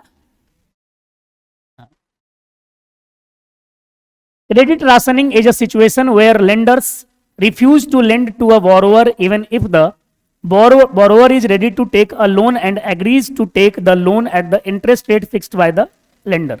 सब फर्जी लाइन है, इतना एकदम मत समझिए कि खाली किताबी लाइन है। अब ऐसे आप समझिए, आपको लेना है किसी से 5 लाख रुपया का लोन, किसी से आपको लेना है 5 लाख रुपया का लोन। आपने कहा कि भैया मेरा अर्जेंट नीड है, मुझे 5 लाख रुपया का लोन है चाहिए। ठीक है, बैंक तो देगा नहीं विदाउट कोलेट्रल, रिश्तेदार तो है नहीं। लेकिन आप समझिए, सपोज मान लिया जाए आप किसी बैंक के पास चले गए जहां पर आपका अकाउंट है। आपने उसको कहा कि 5 लाख रुपया हम आपको लोन के रूप में आप हमको दे दीजिए, जो भी इंटरेस्ट रेट लगेगा मैं इंटरेस्ट रेट पे करने के लिए रेडी हूं। आप पूछेगा कि करंट में इंटरेस्ट रेट क्या चल रहा है, तो कहेगा सर सैलरीड पर्सन है तो 11% से लेकर के 15%। और नॉन सैलरीड हैं तो 16% टू 30%। आप नॉन सैलरीड हैं, आपने बैंक को कहा कि सर जी मुझे 5 लाख रुपया का लोन दे दीजिए, आप इंटरेस्ट रेट हमसे 50% ले लो, कोई मतलब नहीं है, लेकिन हमको लोन चाहिए। देखो कोई भी होशियार आदमी रहेगा तो जो ज़्यादा उसको इंटरेस्ट देगा उसको वो लोन दे देगा, ठीक है ना। आप लोन लेने के लिए रेडी हैं at any cost, at any interest rate. जितना बैंक डिमांड कर रहा है उससे डबल आप इंटरेस्ट रेट पर आप लोन लेने के लिए रेडी हैं, लेकिन बैंक ने क्या किया, कहा कि हम आपको पैसा नहीं देंगे। ठीक है, आपके लाख जितना आप उसमें कह रहे हैं, जितना आपने लगा लिया अप्रोच, जितना आपने जो कह दिया, बैंक कहेगी कि नहीं, हम आपको पैसा नहीं दे सकते। क्लियर है ना। यही टर्म आपका कहला गया क्रेडिट राशनिंग। ठीक है, जो जो टर्म यूज हो रहा है हम लोग उसी का बात बता रहे हैं। अब देखिए मॉनेटरी पॉलिसी कमिटी कंपोजिशन, ये मॉनेटरी पॉलिसी कमिटी में जो जो बातें हुई उसको हम लोग देख लिए। ओपन मार्केट ऑपरेशंस एक टर्म आया था। ओपन मार्केट ऑपरेशंस का मतलब यही होता है डिवेंचर्स को सेल और परचेज करना। डिस्कस होगा अभी, जो केवल करंट अफेयर्स के हिसाब से डिस्कस होगा। ओपन मार्केट ऑपरेशंस को हम लोग यहीं खत्म कर देते हैं। ओपन मार्केट ऑपरेशंस में जो गवर्नमेंट डिवेंचर्स होता है, जैसे मान लिया जाए एक कागज में लिख दिया जाए ये 50,000 करोड़ रुपया का कागज है, गवर्नमेंट ऑफ इंडिया का सील उस पर लग जाए। भले ही एक सिंपल कागज हो, लेकिन उसमें वैल्यू किसका होता है, सील का होता है। जैसे आज मान लिया जाए मोदी जी का मन करे, बोले कि रामनवमी के दिन हमको भगवान राम दर्शन दिए हैं और कहें क्या जो भी करेंसी नोट चल रहा है उस सबको बंद करते हैं, और आज से जो है एक सादा कागज पर गवर्नमेंट ऑफ इंडिया का नया सील आएगा और वो सील जिस कागज पर छपा हुआ रहेगा वही नोट हो गया। तो नोट तो वही होगा भाई, आप उसमें कुछ कर भी नहीं सकते हो। ठीक है ना। तो ये पॉसिबल है, सरकार तो ऐसा कर सकती है। क्लियर। तो कोई भी अगर कागज पर कोई भी डिवेंचर्स, जो गवर्नमेंट डिवेंचर्स होता है, उस पर कुछ अमाउंट लिख दिया जाए, आप क्या करते हैं भाई, गवर्नमेंट डिवेंचर्स को ज्यादा अच्छा मानते हैं। लोग कहता है ना क्या कि भाई म्यूचुअल फंड का आज के डेट में ना कॉन्सेप्ट आ गया, लेकिन लोग जैसे ही कभी नौकरी लगता था तो सबसे पहले क्या कराता था, LIC। क्यों LIC के प्रति लोगों का इतना क्रेज है, अभी भी है। उसका पैसा लेके भाग जाता है। अरे भारत सरकार की तरफ से समझिए, बस इसी कारण से है ना कि चलो भाई ये क्या है, सिक्योर्ड हमारा है, एटलीस्ट इतना मिलेगा तो मिलेगा। नहीं तो जितना अब जो होशियार आ गया, जो मार्केट का प्लेयर है, वो क्या बोलता है, भाई नहीं म्यूचुअल फंड में इन्वेस्ट करेंगे पैसा ज्यादा मिलेगा। तो जिसको सिक्योरिटी चाहिए वो LIC की तरफ मूव करता है, जिसको रिस्क लेना है मार्केट में पैसा कमाना है वो म्यूचुअल फंड की तरफ बढ़ जाता है। मतलब जहां रिस्क नहीं है उसके लिए LIC यानी सरकार वाला चीज, और जहां रिस्क है उसके लिए आप मार्केट की तरफ भागते हैं। तो ओपन मार्केट ऑपरेशंस यही एक्टिविटी है। सरकार गवर्नमेंट डिवेंचर्स को सेल और परचेज करती है। जब उसको लिक्विडिटी का फ्लो करना होता है मार्केट में, तो मार्केट से डिवेंचर्स को परचेज कर लेती है, और जब लिक्विडिटी को एब्जॉर्ब करना होता है तो मार्केट में डिवेंचर्स को बेच देती है। ठीक है, अब थोड़ा सा कंपोजिशन जान लेते हैं। Initially the monetary policy committee of RBI consisted of 3 members, including the RBI governor, 1 deputy governor and another member appointed by RBI। पहले जो मॉनेटरी पॉलिसी कमिटी होती थी उसमें RBI ही RBI थी। इधर भी RBI, उधर भी RBI, जिधर देखो उधर RBI। 3 मेंबर है, तीनों मेंबर में RBI ही है पहले। ठीक है, नया वाला छोड़ दीजिए। तो अध्यक्ष कौन रहेगा, चेयरमैन कौन रहेगा, RBI गवर्नर। एक उसका मेंबर रहता था डिप्टी गवर्नर। RBI में 4 डिप्टी गवर्नर होते हैं, और एक वो मेंबर होगा जिसको नॉमिनेट कौन करेगा, जिसको अपॉइंट कौन करेगा, RBI गवर्नर। ठीक है, thus RBI had dominance in determining monetary policy। आप जरा सोचिए, गवर्नमेंट जितना एरी चोटी का जोर लगा ले, जब तक आरबीआई गवर्नर नहीं आपके फेवर में होगा, तब तक आप किसी भी पॉलिसी रेट को आप कम बेसी करा सकते हैं? नहीं करा सकते हैं, क्योंकि डोमिनेंस आरबीआई का है। चीजों को समझना है क्यों कम हुआ। कई सारे बैंक्स का, कई सारे जो हमारे कॉरपोरेट कंपनियां थी, उन सब का एक ऑब्लिगेशंस रहता था आरबीआई पे कि आरबीआई हमारी सुनती नहीं है। लेकिन नो डाउट कंपनी को फंड्स चाहिए, कंपनी के पास पैसा नहीं आएगा तब कंपनी कैसे मार्केट में उस पैसे को इन्वेस्ट करेगी और उससे पैसा कमाएगी। अल्टीमेटली आपके इन्वेस्टमेंट, आप क्या करते हैं बैंक में जो पैसा जमा करते हैं, क्या वो बैंक पैसा रख करके नाचना शुरू कर देता है? नहीं, उस बैंक को कहीं ना कहीं बैंक इन्वेस्ट करता है, और रखा हुआ भी तो रहता नहीं है। या बैंक के पास जाइए, रखा हुआ यूज कर लीजिए, नहीं ना। अभी जैसे एक बड़ा अच्छा साउथ का पिक्चर इस पे बना है, लकी करके कुछ है, लकी भास्कर वाला मूवी। देखिए उसमें बैंक वाला सिस्टम दिखाया है। अगर आप उस बैंक वाले मूवी को समझ जाएंगे अच्छे से, तो आपको समझ में आ जाएगा बैंक में पैसा का कैसे कैलकुलेशंस होता है। तो बैंक भी क्या करती है, उस पैसे को कहीं इन्वेस्टमेंट करती है, कहीं यूज करती है। जैसे आप मान लीजिए आपका किसी मतलब ऐसा ऐसा करके आप अपने नाते रिश्तेदारी खराब मत करिएगा। मैं केवल एक इंसिडेंट बता देता हूं। अगर बैंक में कोई बहुत अच्छा आपका जान पहचान का आदमी है, 10:30 बजे बैंक खुल गया और बैंक बंद होने का टाइमिंग मान के चलिए कि 6:30 बजे 7 बजे बैंक बंद होना है, और आपको अर्जेंट फंड की नीड है, ठीक है, अर्जेंट फंड की नीड है, 4-5 लाख रुपया, 10 लाख रुपया आपको अर्जेंट फंड का नीड है। तो आपने क्या किया, अपने उस दोस्त यार जो रिलेटिव्स है उसको फोन किया, यार 5 लाख रुपया अरेंज करा दो, तुमको हम 3 बजे दे देंगे। हो जाता है, आसानी से हो जाएगा, कोई बहुत बड़ा इशू नहीं है। बट आपको 3 बजे तक उसको पैसा दे दीजिए, नहीं तो बेचारे की नौकरी पे लानत आ जाएगी। ये भी ध्यान रखिएगा ना कि पैसा लेकर के भाग गए। और अगर कोई आपको बैंक वाला दोस्त यार मना कर रहा है तो उसकी मजबूरी समझिए, ये नहीं कि यार हमको मना कैसे कर दिया, ठीक है ना। जनरली ऐसे ही मार्केट में यूज होता है। मार्केट में अगर आप अच्छे प्लेयर हैं मार्केट में, तो आपके पास कितना कम समय के लिए भी पैसा आया, आप उसको चाहते क्या है कि इन्वेस्टमेंट करके हम इसको डबल कर लें या अलग अमाउंट में इसको हम भंजा लें। मार्केट का जो पोर्टफोलियो रहता है, मार्केट का जो पॉलिसी रहता है, इसी पर काम करता है, ठीक है।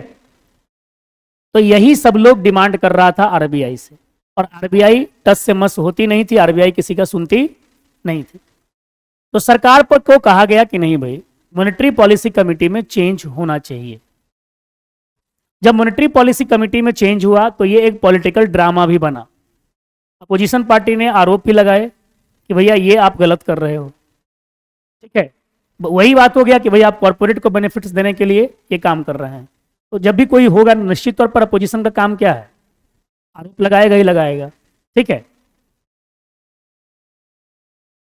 अब सितंबर 2016 की बात है।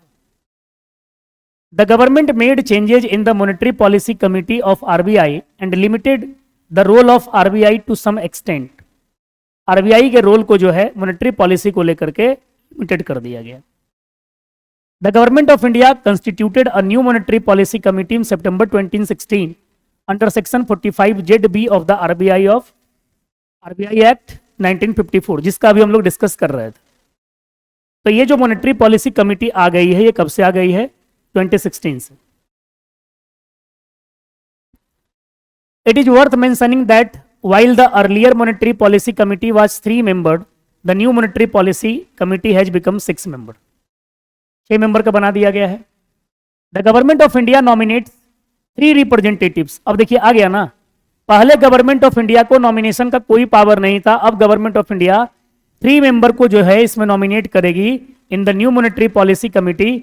उस tenure has been fixed for 4 years each, यानी सबके जो टेन्यूर हैं वो 4 साल फिक्स कर दिए गए। जितना भी इसमें मेंबर आएगा वो 4-4 साल के लिए हो जाएगा। The remaining 3 members are from RBI as per the earlier system. ऐसे था वैसे ही रह रहा है। तो अब 6 मेंबर में 3 मेंबर आरबीआई की तरफ से और 3 मेंबर नॉन आरबीआई है, यानी उसको गवर्नमेंट भेजेगी। ठीक है।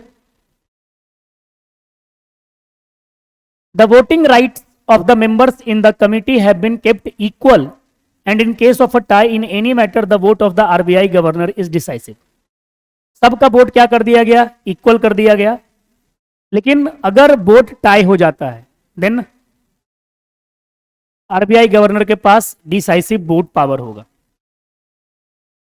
It is noteworthy that currently RBI releases its monetary policy every 2 months. हर 2 महीना पर मॉनेटरी पॉलिसी आरबीआई की जारी होती है। तो फरवरी में आरबीआई की मॉनेटरी पॉलिसी मीटिंग हो चुकी है। फरवरी से मार्च 1 महीना हो गया, मार्च से अप्रैल दूसरा महीना हो गया। यानी अब जो मॉनेटरी पॉलिसी कमेटी आएगी उसमें हम लोगों को, अब देखिए डेट वही है, 7 तारीख को अनाउंसमेंट हुआ था, 6 और 7 को। ठीक है, लगातार मीटिंग चल रही थी। उसके बाद फरवरी में, अप्रैल आ चुका है। क्लियर है? तो जल्द ही मॉनेटरी पॉलिसी कमेटी की मीटिंग होगी। तो अप्रैल का आपका ऐसे भी करंट अफेयर्स का पोर्शन है। तो आगे अब कभी भी अगर मॉनेटरी पॉलिसी कमेटी हम पढ़ाएंगे तो इतना कथा कहानी कहने का नीड है क्या? नहीं है। केवल और केवल पॉलिसी रेट्स की डिस्कस होगी कि क्या पॉलिसी रेट्स चेंज हुआ, और वो मुझे लगता है कि 5 मिनट में खत्म हो जाएगा। तो हर 2 महीने पर मॉनेटरी पॉलिसी कमेटी की मीटिंग होनी है। मीटिंग होगी और मीटिंग होकर के जो डिसीजंस आएगा वो डिसीजंस देखिएगा। जिस पॉलिसी रेट में चेंज रहेगा उस पॉलिसी रेट के को आपको देखना है। ठीक है, और बाकी जो पॉलिसी रेट्स है उसके साथ ही साथ जो भी आपके पास, जैसे ग्रोथ प्रोजेक्शन आपका क्या है, इन्फ्लेशन प्रोजेक्शन आपका रेट क्या आपने डिसाइड किया है, उस पर डिस्कस होगा। ठीक है। ओपन मार्केट ऑपरेशंस बता दिया हूं। रिसेंट अप्रैल का न्यूज है ये, समझ रहे ना, ये अप्रैल का न्यूज है। बट इतना केवल ध्यान में रखिएगा, recently RBI announced open market operations to pump 80,000 crore into the banking system. Banking system में 80,000 करोड़ को भेजने के लिए आरबीआई ने ओपन मार्केट ऑपरेशंस एक्टिविटी को इनिशिएट किया है। इसमें आरबीआई साफ तौर पर क्या करेगी, गवर्नमेंट डिवेंचर्स को परचेज करेगी। यानी 80,000 का जो डिवेंचर्स रहेगा उसको आरबीआई परचेज करेगी। हो जाएगा? तो अब ओपन मार्केट ऑपरेशंस पर डिस्कस करने की नीड नहीं है। क्या होता है भाई, डेफिनेशन क्या है, पर्पस क्या है, इफेक्ट क्या होता है, साफ तौर पर है। आरबीआई जब बॉन्ड खरीदेगा, मनी सप्लाई बढ़ेगा मार्केट में। आरबीआई जब बॉन्ड खरीदेगा मतलब बेचेगा तो मनी सप्लाई डिक्रीज होगा। अब मनी सप्लाई बढ़ेगा, मनी सप्लाई डिक्रीज होगा तो इन्फ्लेशन पे क्या इंपैक्ट पड़ेगा, रिसेशन पे क्या इंपैक्ट पड़ेगा, आपको इससे कंपेयर करते हुए चलना है। मार्केट में पैसा बढ़ा, अगर मार्केट में पैसा बढ़ गया तो क्या हो जाएगा भाई,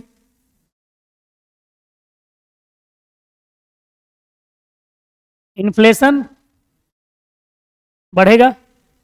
होगा कि नहीं?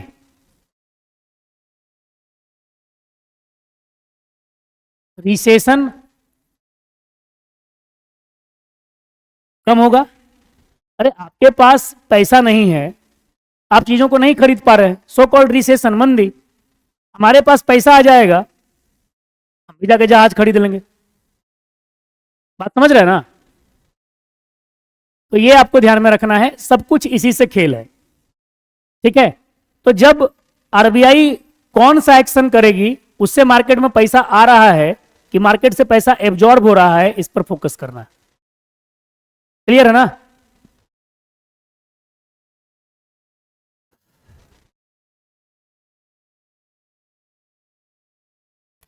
वक्फ अमेंडमेंट बिल 2025, क्या देखिए थोड़ा सा सेंसिटिव मैटर है, रहेगा, और इंफॉर्मेशन पढ़ना है और कुछ नहीं। ठीक है, प्रीलिम्स में जहां जहां काम करेगा वहां वहां हम लोग बताएंगे कि ये टॉपिक प्रीलिम्स के लिए है और ये टॉपिक मेंस के लिए रहेगा। थोड़ा सा इसमें लंबा रहेगा टॉपिक, क्योंकि अभी सबसे ज़्यादा मेजर, अभी अगर कंसर्निंग इशू की हम लोग बात कर रहे हैं तो ये मेजर कंसर्निंग इशू है। देखो क्यों मेजर कंसर्निंग इशू है ये, क्योंकि वक्फ अमेंडमेंट बिल इसका डायरेक्ट रिलेशन है इंडियन पॉलिटी से।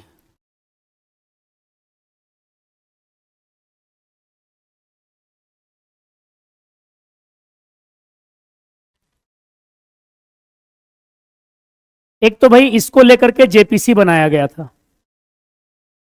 ठीक है। 2024 में दो ऐसे बिल थे जिसको लेकर के ज्वाइंट पार्लियामेंट्री कमेटी बनी थी। एक उसमें से जेपीसी था, मतलब ये वक्फ अमेंडमेंट बिल था, और एक ओएनओई था, वन नेशन वन इलेक्शन था। क्लियर है? और दोनों ही टॉपिक आपका इंडियन पॉलिटी में काफी इंपॉर्टेंट टॉपिक है। तो जेपीसी के बारे में पहले थोड़ा समय बता देता हूं। देखो हुआ एक्चुअली क्या, समझिएगा। वक्फ अमेंडमेंट बिल लाया गया 8 अगस्त है डेट एग्जैक्ट 2024 में, पहला वो लाया गया। विवाद होना शुरू हो गया पार्लियामेंट में, लोकसभा में। जैसे ही लोकसभा में डिस्प्यूट होना शुरू हुआ तो इसको लेकर के जेपीसी का डिमांड किया गया। जेपीसी फॉर्म हुआ, उसके प्रेसिडेंट, उसके चेयरमैन जो जेपीसी के बनाए गए। इसे जेपीसी में कितना मेंबर होता है?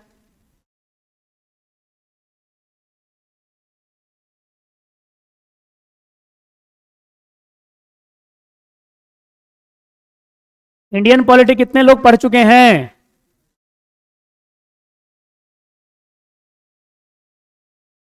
अरे कितना लोग पढ़े हैं? थोड़ा सा हैंड रेज कीजिए ना। बस 1 2 3 4 5।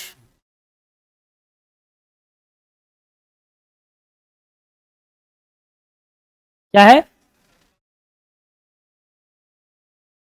सब पढ़े हुए हैं?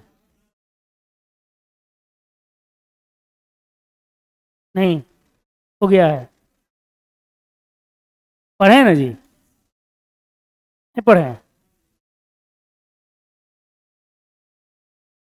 अच्छा, देखिए ज्वाइंट पार्लियामेंट्री कमेटी पहले समझ लीजिए। इसमें होता क्या है कि पार्लियामेंट में हमारा एक हाउस है लोकसभा और एक हाउस है राज्यसभा, ठीक है। तो दोनों का मेंबर रहेगा, लोकसभा का भी मेंबर रहेगा, राज्यसभा का भी मेंबर रहेगा, इसीलिए नाम पड़ा है ज्वाइंट पार्लियामेंट्री कमेटी। मेंबर्स कितने होंगे? Not fix. जेपीसी में कितने मेंबर होंगे ये फिक्स नहीं है, ये ध्यान में रखिएगा। ना 20, ना 22, ना 24, ना 30। जेपीसी में मेंबरशिप फिक्स नहीं है। क्लियर है? जब जैसा जेपीसी बनेगा, जितने मेंबर्स का नीड होगा उसी बेसिस पर जेपीसी बनेगी। अगर मान लिया जाए जेपीसी में मेंबर फिक्स होता तो 2024 में 2 जेपीसी बनी, एक वक्फ अमेंडमेंट बिल को लेकर के और एक जेपीसी बनी वन नेशन वन इलेक्शन को लेकर के। दोनों का नंबर ऑफ मेंबर्स डिफरेंट क्यों रहेगा? फिर जब फिक्स रहता तो दोनों में सेम रहना चाहिए था, बट ऐसा फिक्स नहीं है। क्लियर है? तो पहला तो ये समझिए, जेपीसी मतलब ज्वाइंट पार्लियामेंट्री कमेटी होता है, संयुक्त संसदीय समिति कहते हैं, जिसमें पार्लियामेंट के दोनों हाउस, लोकसभा और राज्यसभा के मेंबर्स सामने आते हैं, ठीक है, इसमें रहता है। कोई भी अगर पार्लियामेंट्री कमेटी होगी, आपको सिंपल से ध्यान में रखना है कि उसका जो चेयरपर्सन होगा वो राज्यसभा का मेंबर कभी नहीं हो सकता।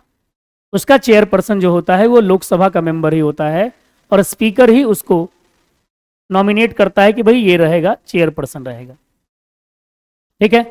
तो जो वक्फ बोर्ड अमेंडमेंट को लेकर के जो जेपीसी बना था, उसके चेयरपर्सन जो थे वो जगदम्बिका पाल थे। लिखा हुआ है बट मैं थोड़ा सा इसको बता दे रहा हूं। बीजेपी से बिलोंग करते हैं ये,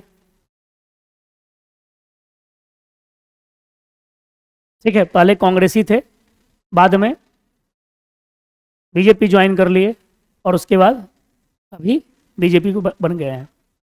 वन नेशन वन इलेक्शन अगर आपसे पूछे, ओएनओई के लिए जो जेपीसी बनी थी, उसके जेपीसी के जो प्रेसिडेंट थे वो पीपी चौधरी साहब थे। और यह भी कहां से हैं? बीजेपी से हैं। टीपी चौधरी साहब, देखिए एक केवल आप छोड़ दीजिए पीएसी को, यानी कि पब्लिक अकाउंटिंग कमेटी, लोक लेखा समिति, तो बाकी जितना भी पार्लियामेंट्री कमेटी रहेगा मोर एंड लेस, सबका चेयरपर्सन जो होगा वो रूलिंग पार्टी का होगा, आइदर बीजेपी से हो या फिर उसके अलायंस पार्टनर से हो, लेकिन रूलिंग पार्टी से ही होगा, जिसकी सरकार रहेगी उसी से अध्यक्ष होगा, तो कभी कंफ्यूज मत होइएगा। अभी केवल पीएससी छोड़ दीजिए, क्योंकि पब्लिक अकाउंटिंग कमेटी का जो चेयरपर्सन है वो केसी वेणुगोपाल हैं, और उसका ट्रेडिशन ही बन चुका है कि वो अपोजिशन पार्टी का होगा। ऐसा कोई हार्ड एंड फास्ट रूल हमारे कॉन्स्टिट्यूशन में है नहीं, ठीक है। मोदी जी का ध्यान नहीं गया है, ध्यान जाएगा तो हो सकता है बदल भी दें, बोले नहीं देंगे उसको, जाओ क्या करोगे, रोते रहो। हाँ? परेशानी तो होता ही है, जहां अपोजिशन रहेगा वहां परेशानी तो होता होगा, बात समझ रहे हैं। और ऐसा आदमी को बनाया गया है जो राहुल गांधी के सबसे करीब रहते हैं, इसी वेणुगोपाल राहुल गांधी के सबसे करीब रहते हैं, तो ऐसा भी नहीं कि कोई मामूली आदमी है। इससे पहले भले थे अधीर रंजन चौधरी साहब, वो तो समझिए बहुत ठीक है, नेता बड़े थे, लेकिन उतना बोल्ड पर्सनैलिटी नहीं था, लेकिन इनका बोल्ड पर्सनैलिटी है, क्योंकि कांग्रेस का जो ऑर्गेनाइजेशन है ना, कांग्रेस संगठन के महासचिव हैं वो, जनरल सेक्रेटरी कांग्रेस ऑर्गेनाइजेशन के हैं वो, तो वो मामूली आदमी नहीं है। आगे हो सकता है दिक्कत आ जाए तो बदल जाए, क्योंकि एक ही साल तो टेन्यूर है ना, टेन्यूर हमेशा रहेगा एक ही साल। कोई भी मिनिस्टर, एक चीज और ध्यान रखिएगा, कोई भी मिनिस्टर किसी भी पार्लियामेंट्री कमेटी का मेंबर नहीं हो सकता। No ministers can be the member of any parliamentary committee. तो कभी आपसे कंफ्यूजन में पूछे कि अमित शाह किसी पार्लियामेंट्री कमेटी के मेंबर तो छोड़, अध्यक्ष तो छोड़ दीजिए, मेंबर ही नहीं रहेंगे, रूल ही नहीं है, तो सबके लिए याद कर लीजिए ना, क्यों किसी एक के लिए हम देखेंगे। कहीं भी कोई भी मिनिस्टर्स किसी भी पार्लियामेंट्री कमेटी, नॉट मैं जेपीसी की बात कर रहा हूं, any type of parliamentary committee, उसका मेंबर भी नहीं हो सकता, अध्यक्ष तो दूर की बात है। क्लियर है।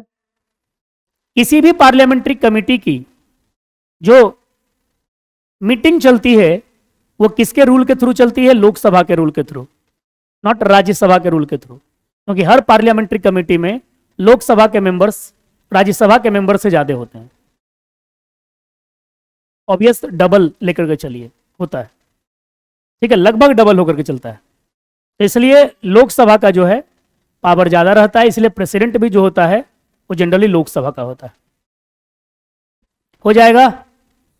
तो एक्चुअली साफ तौर पर यही था कि बात है 8 अगस्त 2024, ठीक, कौन सा डे सेलिब्रेट किया जाता है,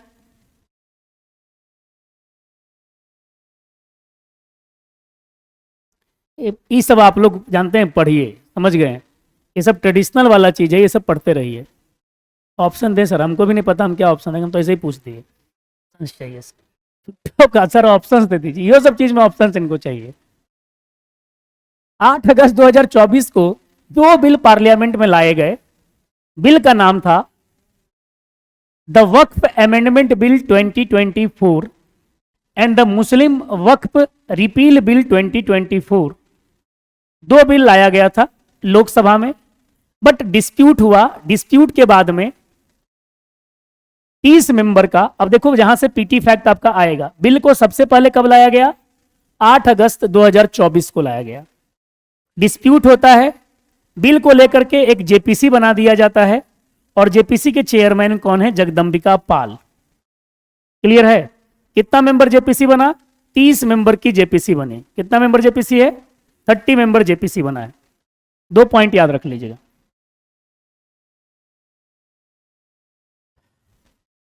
The Waqf Amendment Bill was passed on 2nd April 2025 after a marathon 12-hour long debate. The lower house cleared the Waqf Amendment Bill after division of votes, 288 votes in favor, 232 votes in against. ये सब data mains में काम नहीं देगा, ये सब लिखना ही नहीं है आपको मेंस में, बात समझ रहे हैं। आपको केवल और केवल ये सब डेटा बता रहा हूं पीटी के लिए, ठीक है। ये सब वहां पर पूछता है बदमाशी टाइप करने के लिए।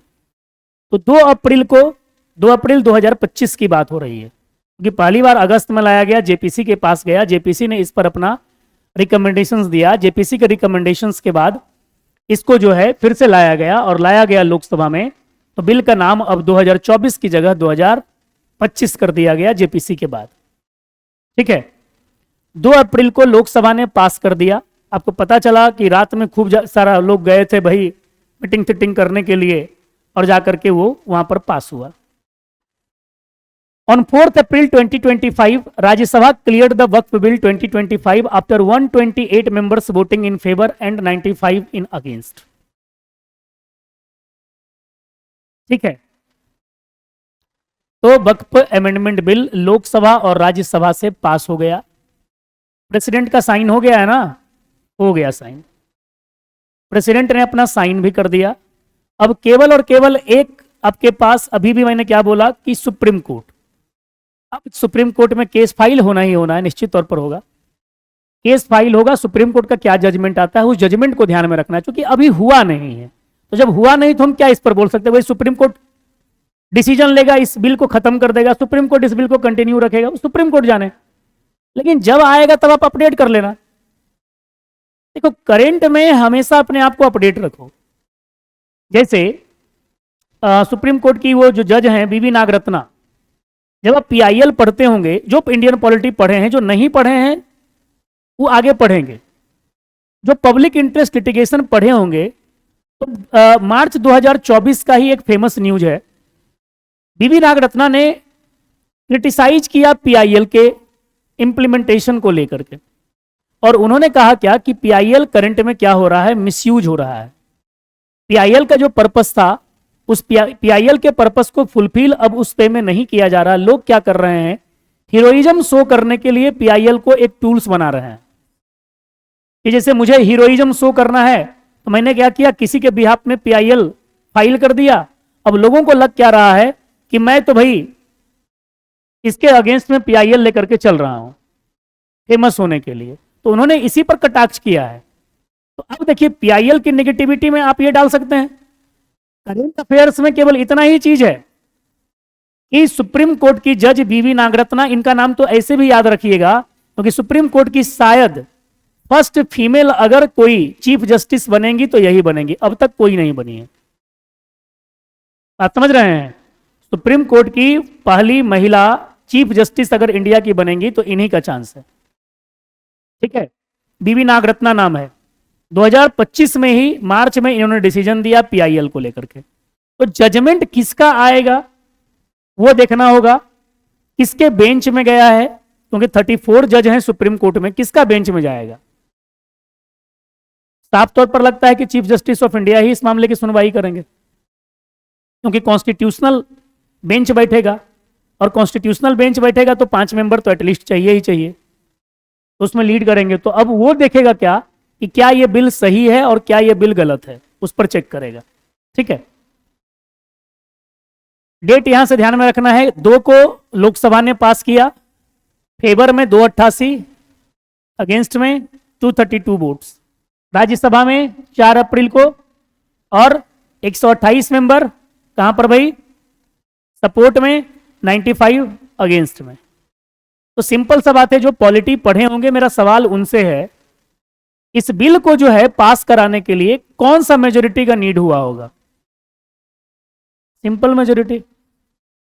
तो बात समझ गए ना, यानी ये जो बिल लाया गया था वक्फ अमेंडमेंट बिल, यह ऑर्डिनरी बिल था, हाँ या ना, क्योंकि ऑर्डिनरी बिल है तभी तो इसको पास कराने के लिए सिंपल मेजोरिटी की नीड पड़ी।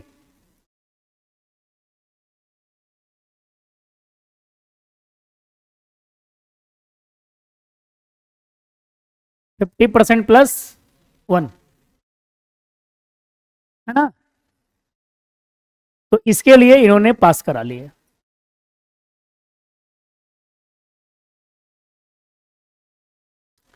The Mussalman Waqf repeal bill 2025 seeks to repeal the Mussalman Waqf act 1923 which was created during British rule and is now outdated। देखो, एक जो बिल लाया गया था, क्योंकि मैंने 2 बिल बताया, एक बिल लाया गया द वक्फ अमेंडमेंट बिल 2025 और एक बिल लाया गया था मुसलमान वक्फ रिपील बिल। तो मुसलमान वक्फ रिपील बिल जो है 2025, इसने किसको हटाया है भाई, किसको खत्म किया है?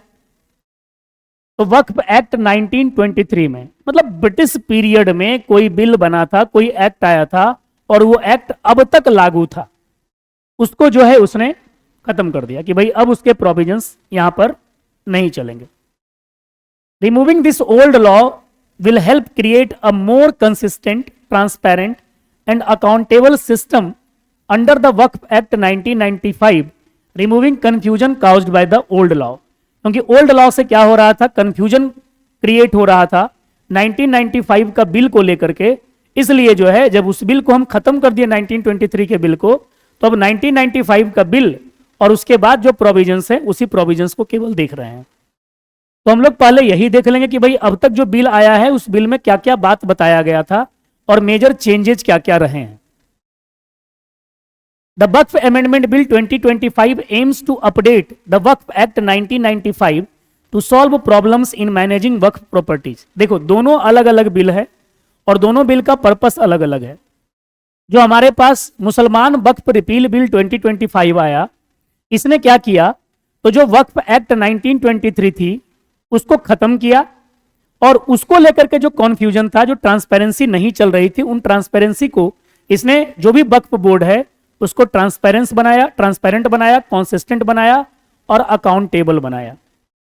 जबकि वक्फ अमेंडमेंट बिल 2025 का क्या था भाई, जो 1995 का जो बिल है उस बिल में अमेंडमेंट करना और उसमें अमेंडमेंट करने के लिए जो वक्फ प्रॉपर्टीज का जो मैनेजमेंट है उसके मैनेजमेंट को एक तरह से समझिए सुधारना, इसका अपना पर्पस है।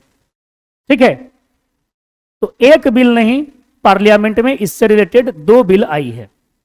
ठीक है, नेक्स्ट आपके पास आ गया an overview of Waqf history in India. इसका डेटा एकदम याद रखिएगा क्योंकि पीआईबी का अपना डेटा होता है और पीआईबी का डेटा भारत सरकार का अपना डेटा होता है। ठीक है, देखिए ये केवल पहले हम ओवरव्यू समझ रहे हैं, है कुछ नहीं। कभी अगर पूछ ले तो ध्यान में रखना है, मेंस वगैरह में ये सब आपका पूछा, ये सब लिखना भी नहीं है। आपको पुराना बिल 1995 वाला से क्या था और करंट बिल में क्या था उसको आपको देखना है। ठीक है, ये केवल वो हिस्ट्री है कि वक्फ को लेकर के हमारे पास कब कब कौन कौन सा बिल आया है। सबसे पहले the Mussalman Waqf validating act 1913, ये बिल आया था। Allowed Muslims to create waqf for family benefit eventually leading to charitable purpose aimed to improve waqf management but was not very effective. सबसे पहले जो वक्फ को लेकर के इंडिया में बिल आया, वो बिल कब आया भाई, 1913 में। कब आया है, 1913 में। अब जो मॉडर्न हिस्ट्री पढ़े होंगे अब समझिएगा। देखिए मैं कनेक्ट कर दे रहा हूं, मैं अभी अंदर तक नहीं जाऊंगा। अगर आप मॉडर्न हिस्ट्री पढ़े होंगे तो आप यहां पर वक्फ पढ़ रहे हैं तो आप मॉडर्न हिस्ट्री से कनेक्ट कर लो कि इस समय आपका गवर्नर जनरल या वाइसराय कौन था, आपका मैटर है। ठीक है, वो आप कनेक्ट करो। ठीक है, आ गया ना दिमाग में, पूछ लें क्या, कौन था, मिंटो कि हार्डिंग आ गया था और हार्डिंग में भी सेकंड हार्डिंग आया था। ठीक है, तो इसने क्या किया, मुस्लिम्स को वक्फ जो है फैमिली बेनिफिट के लिए मुस्लिम्स को कि भाई आप वक्फ क्रिएट कर सकते हैं, इसका परमिशन इसने दे दिया। किस बिल ने, लेकिन बहुत बड़ा ये फायदा वाला बिल नहीं रहा। Finally the Mussalman Waqf act 1923 आया। क्लियर है, 1923 में introduce rules for proper accounting and transparency in Waqf management. Waqf board जो वक्फ बनना था या वक्फ अगर हम लोग लैंड की बात कर रहे थे उसका पर्पस तो इस एक्ट ने ला दिया, लेकिन उसको प्रॉपर अकाउंटिंग, उसको अकाउंटेबल बनाने के लिए और उसमें ट्रांसपेरेंसी लाने के लिए अभी तक कोई इनिशिएटिव ब्रिटिश पॉलिसी में नहीं की गई थी। लेकिन 1923 का बिल उसको क्या करता है, इस कैटेगरी में ला करके खड़ा कर देता है। थर्ड है the Mussalman Waqf validating act 1930 strengthened the legal validity of family Waqf giving legal backing to the 1913 act. कुछ नहीं है, केवल यह समझना है कि 1930 में फिर से एक बिल लाया गया उसको लेकर के, जो 1913 के बिल को कहीं ना कहीं फिर से जस्टिफाई कर रहा था। यानी इंडिया में वक्फ जो बिल हम लोग पढ़ रहे हैं, हम लोगों के दिमाग में अभी केवल चल रहा है 1954, 1995, 2013 और 2025। अगर आप लोकसभा और राज्यसभा का डिबेट सुने होंगे तो शायद आपको इतना ही जानकारी मिला होगा, वो भी सुने होंगे तब जाकर के जानकारी मिला होगा कि भाई इतना इतना बिल आया था। ठीक है, तो हम लोग जनरली 54, 95, 2013 की बात कर रहे थे और 2025 की बात कर रहे थे। क्या उससे पहले वक्फ को लेकर के कोई बिल नहीं आया है? आया है इंडिया में वक्फ को लेकर के बिल, और वो सारे बिल यहां पर आपको दिए गए हैं। हम लोग को यहां से सोचना है, जब हमारा देश आजाद हुआ तो सबसे पहले 1954 में जो है वक्फ एक्ट आया। कब आया भाई? 1954 में। तो आजादी से पहले 3 बिल, 1913, 23, 30। आजादी के बाद पहला। अब देखिए, जो पीटी फैक्ट है उसको याद रखना है। पहला point, created state Waqf boards for the first time to oversee waqf properties. अब तक भारत में स्टेट वक्फ बोर्ड का प्रोविजन नहीं था। तो आपसे प्रीलिम्स में क्वेश्चन पूछ लेगा, which of the following act implemented the establishment of state Waqf boards, यानी राज्य के लिए वक्फ बोर्ड का जो प्रोविजन है वो कौन सा एक्ट इंट्रोड्यूस किया है? 1954 का वक्फ एक्ट। क्लियर? सेकेंड, स्ट्रेंथेंड वक्फ मैनेजमेंट आफ्टर इंडियाज इंडिपेंडेंस। फर्जी लाइन है, ये सबसे दिमाग में रखना है, इसको याद रखिए केवल। Established the central Waqf council of India. इसी बिल के थ्रू जो आपका एक्ट आया था 1954 में, इसने एक प्रोविजन दिया था क्या कि हम इंडिया में क्या करेंगे, एक सेंट्रल वक्फ बोर्ड काउंसिल बनाएंगे। और इसीलिए इसी एक्ट के थ्रू इंडिया में सेंट्रल वक्फ काउंसिल बनी 1964 में। तो आपसे अब पूछ लिया जाएगा, सेंट्रल वक्फ काउंसिल इंडिया में कब बना है भाई? 1964 में। To supervise state Waqf boards. अब देखिए इसका काम क्या है, स्टेट वक्फ बोर्ड का सुपरविजन करना, provided a pathway toward the centralisation of Waqf. यानी साफ तौर पर है, स्टेट वक्फ बोर्ड बना भले, अब उस स्टेट वक्फ बोर्ड को क्या किया जा रहा है कि वही सेंट्रल वक्फ बोर्ड से कनेक्ट किया जाएगा। ठीक है, तो इसके लिए 1964 में सेंट्रल वक्फ काउंसिल बनाया गया। तो सेंट्रल वक्फ काउंसिल कब आ रहा है? 1964 में। क्लियर? दिमाग में अभी चल रहा होगा एक सवाल, सर वक्फ होता क्या है? वेट एंड वॉच, सब पे डिसाइड होगा वक्फ क्या होता है। क्या है? नहीं समझ रहा है? दोनों एक ही चीज है। ठीक है, दोनों एक ही चीज है। पीछे वाला स्लाइड वाला लगा दें। WAQF, WAKF दोनों एक ही चीज है, लिखने का अपना पर्पस है। हो गया जी पीछे वाला स्लाइड वाह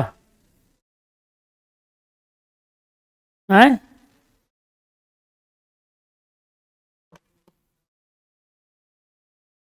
आगे वाला नहीं, अगुआ वाला। This central body overseas the work under various state Waqf board which were established under provision of section 9(1) of the Waqf Act 1954।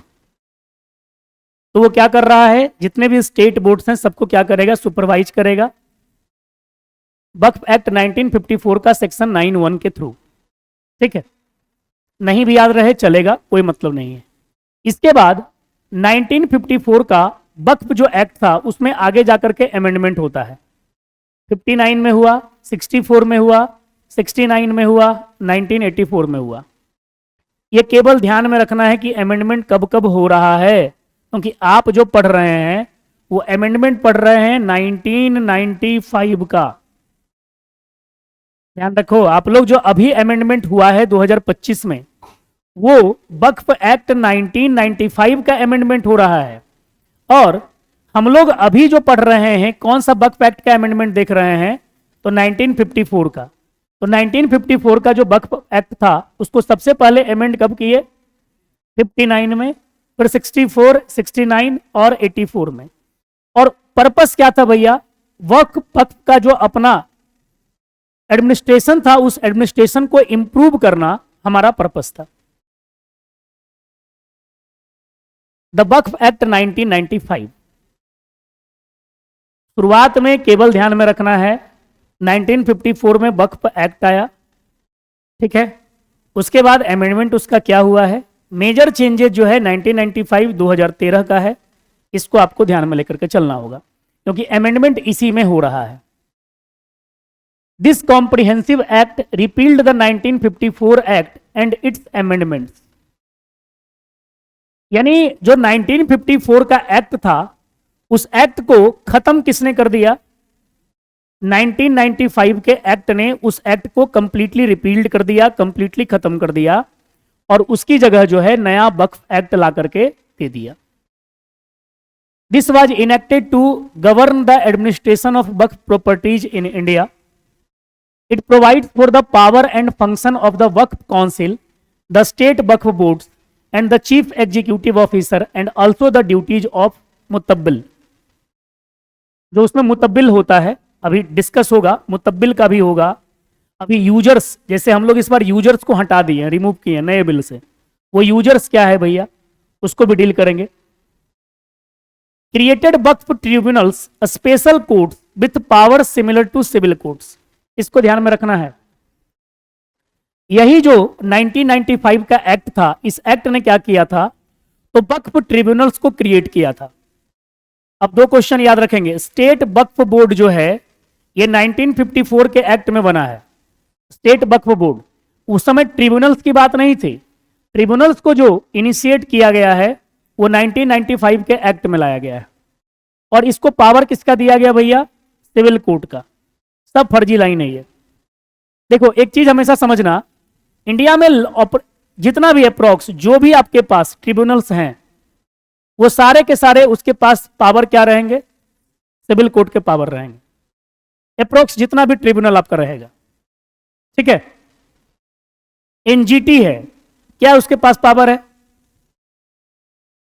सबके पास। तो इसलिए सोचना इन्हें कभी कंफ्यूज इसमें नहीं होना है। Tribunal decisions are final and can't be challenged in civil courts.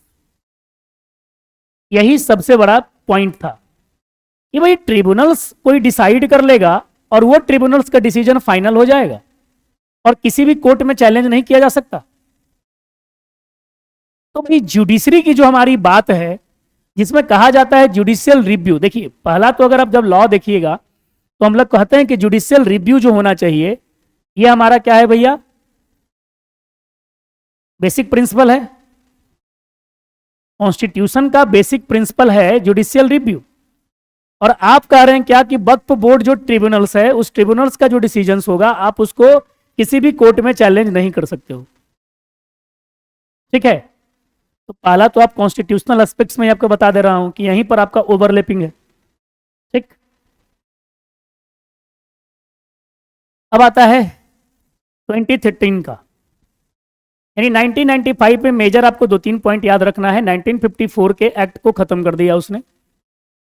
दूसरा क्या किया उसने, वक्फ ट्रिब्यूनल को स्टैब्लिश किया। थर्ड उसने क्या बताया कि वक्फ ट्रिब्यूनल के पास पावर क्या रहेगा, सिविल कोर्ट का पावर रहेगा। और वक्फ ट्रिब्यूनल के फैसले के अगेंस्ट, डिसीजन के अगेंस्ट आप किसी भी कोर्ट में अपील नहीं कर सकते, सिविल कोर्ट में भी अपील नहीं कर सकते।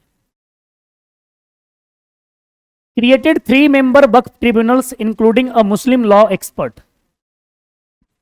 इसने जो ट्रिब्यूनल बनाया था उस ट्रिब्यूनल को 3 मेंबर के ट्रिब्यूनल में कन्वर्ट कर दिया और एक तीसरे मेंबर के तौर पर, थर्ड मेंबर के तौर पर इसने क्या कर दिया, मुस्लिम लॉ एक्सपर्ट को सामने ले आया। Required 2 women members on each state Waqf board. हर राज्य के वक्फ बोर्ड में 2 महिला को होना इसने रिक्वायर्ड कर दिया कि जरूरी है। प्रोहिबिटेड द सेल और गिफ्टिंग ऑफ वक्फ प्रॉपर्टीज, जो भी वक्फ प्रॉपर्टीज है उसको बेचने और गिफ्ट करने को प्रोहिबिट कर दिया। इस एक्ट में ये डिसीजंस लिए जा रहे हैं, उसको ध्यान में रखेंगे। Increase the lease period of Waqf properties from 3 years to 30 years for better use. जो वक्फ प्रॉपर्टीज है उसका लीज पीरियड को पहले पिछले एक्ट में 3 साल तक रखा गया था, इसने क्या कर दिया 30 साल तक रख कर दिया। अब बेटर यूज का मतलब क्या होता है? स्कूल्स के लिए और फाइनेंस के लिए, ठीक है, स्कूल्स मतलब मदरसा और फाइनेंस बनेगा, ठीक है। तो इन सब चीज के लिए जो है इसने 3 साल के लीज को बढ़ा करके 30 साल कर दिया उस बिल में, ठीक है। तो ये अब तक के बिल थे, इस बिल में जो जो प्रोविजंस आपको बताए गए हैं। अब हम लोग नए बिल्स लेकर के चलते हैं और नए बिल्स के साथ जो नई चीजें आएंगी उसको डील करेंगे। इसमें हम लोग पहले ये भी समझ लेंगे वक्फ वगैरह है क्या, इंडिया में कितना वक्फ प्रॉपर्टीज है, बिहार में कितना वक्फ प्रॉपर्टीज है, इसका भी बात करेंगे।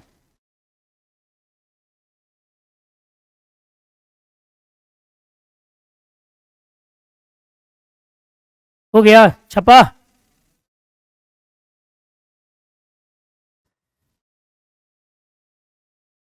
हुआ जी?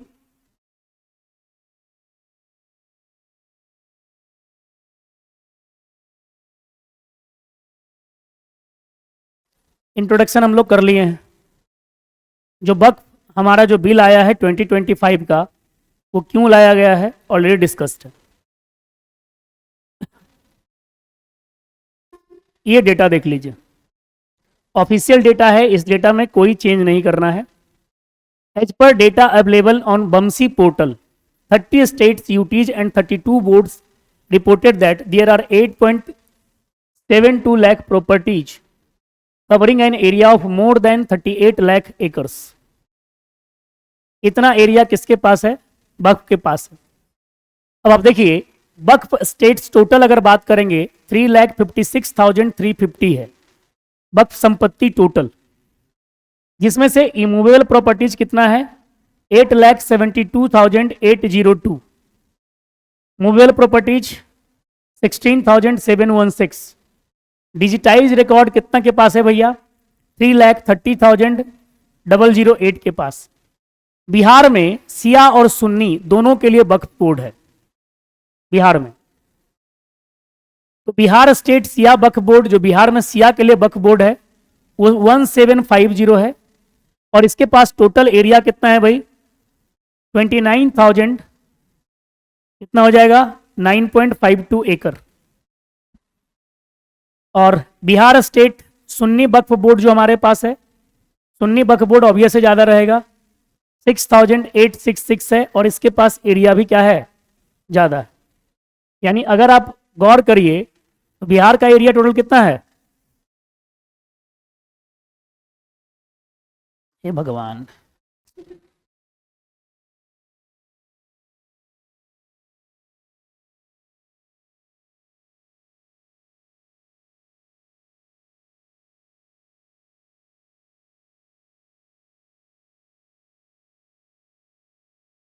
ये बिहार का एरिया है 94,163 स्क्वायर किलोमीटर। अरे ऐसे भी याद रखिए, जरूरी थोड़े कि इसके लिए हमको बीपीएससी ही पढ़ना पड़ेगा। आपका स्टेट है, अपने स्टेट का एरिया आपको नहीं याद है, याद रखा करिए, ठीक है। अब इतना में से इसको एकड़ में कन्वर्ट कर लीजिएगा, इतना में से समझिए इतना एकड़ का एरिया आपके पास टोटल कहां है, वक्फ प्रॉपर्टी के रूप में नोटिफाइड है।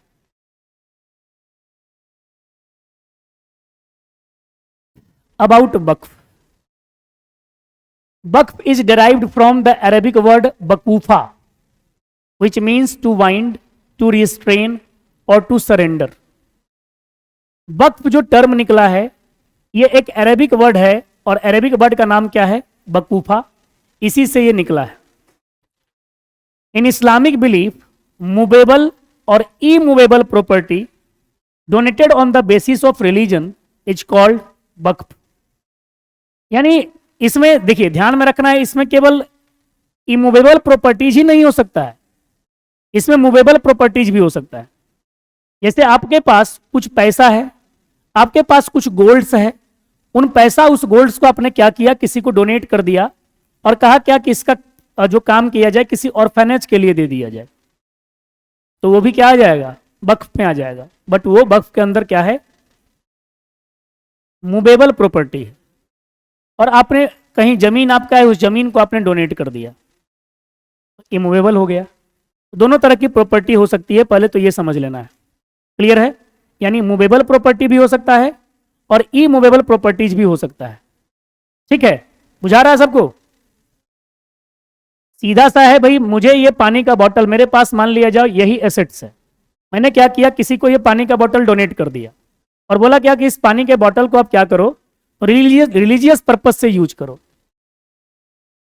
ठीक है, अब भाई कोई मस्जिद में जा रहा है तो उसको हाथ धुलाने के काम में यूज कर दिया और कहा गया कि नहीं भाई ये बॉटल जो हो गया उसी मस्जिद के लिए डोनेट कर दी गई है, तो क्या हो गया, ये कैसा प्रॉपर्टी है, अब ये मेरी तरफ से हो गया वक्फ प्रॉपर्टी क्योंकि मैंने इसका डोनेट कर दिया। ठीक है, the person making the donation is called Waqif. जो डोनेट करता था उसको वकीफा या वाकिफ के नाम से जानते थे। However, the condition for donating the property is that the income from that movable or immovable property can be spent only in the service of the religion of Islam. जैसे मान लिया जाए किसी को 5 कट्ठा जमीन डोनेट कर दिए और कहे क्या कि इस जमीन को जो है केवल और केवल रिलीजियस पर्पस के लिए यूज करना है, तो भाई अब क्या किया गया, मान लिया जाए 5 कट्ठा का प्रॉपर्टी जिसको मैंने डोनेट किया वो क्या करेगा, वहां पर गेहूं लगा दे, वहां पर धान लगा दे, तो गेहूं और धान से जो भी पैसा आएगा उस पैसा को वो अपने पका के खा नहीं जाएगा, उस पैसा से वो क्या करेगा, रिलीजियस एक्टिविटी करेगा। ठीक है, किसी मुस्लिम बच्चा को पढ़ा दे, किसी ऑर्फनेज को डोनेट कर दे, किसी मस्जिद की दीवार बनवा दे। क्लियर है ना? तो पर्पस हमेशा ध्यान रखिएगा, जो भी आपने इमूवेबल प्रॉपर्टी किसी को डोनेट की है उस प्रॉपर्टी का जो डोनेशन रहेगा उससे जो आउटपुट आएगा उसका यूज रिलीजियस पर्पस से ही होगा।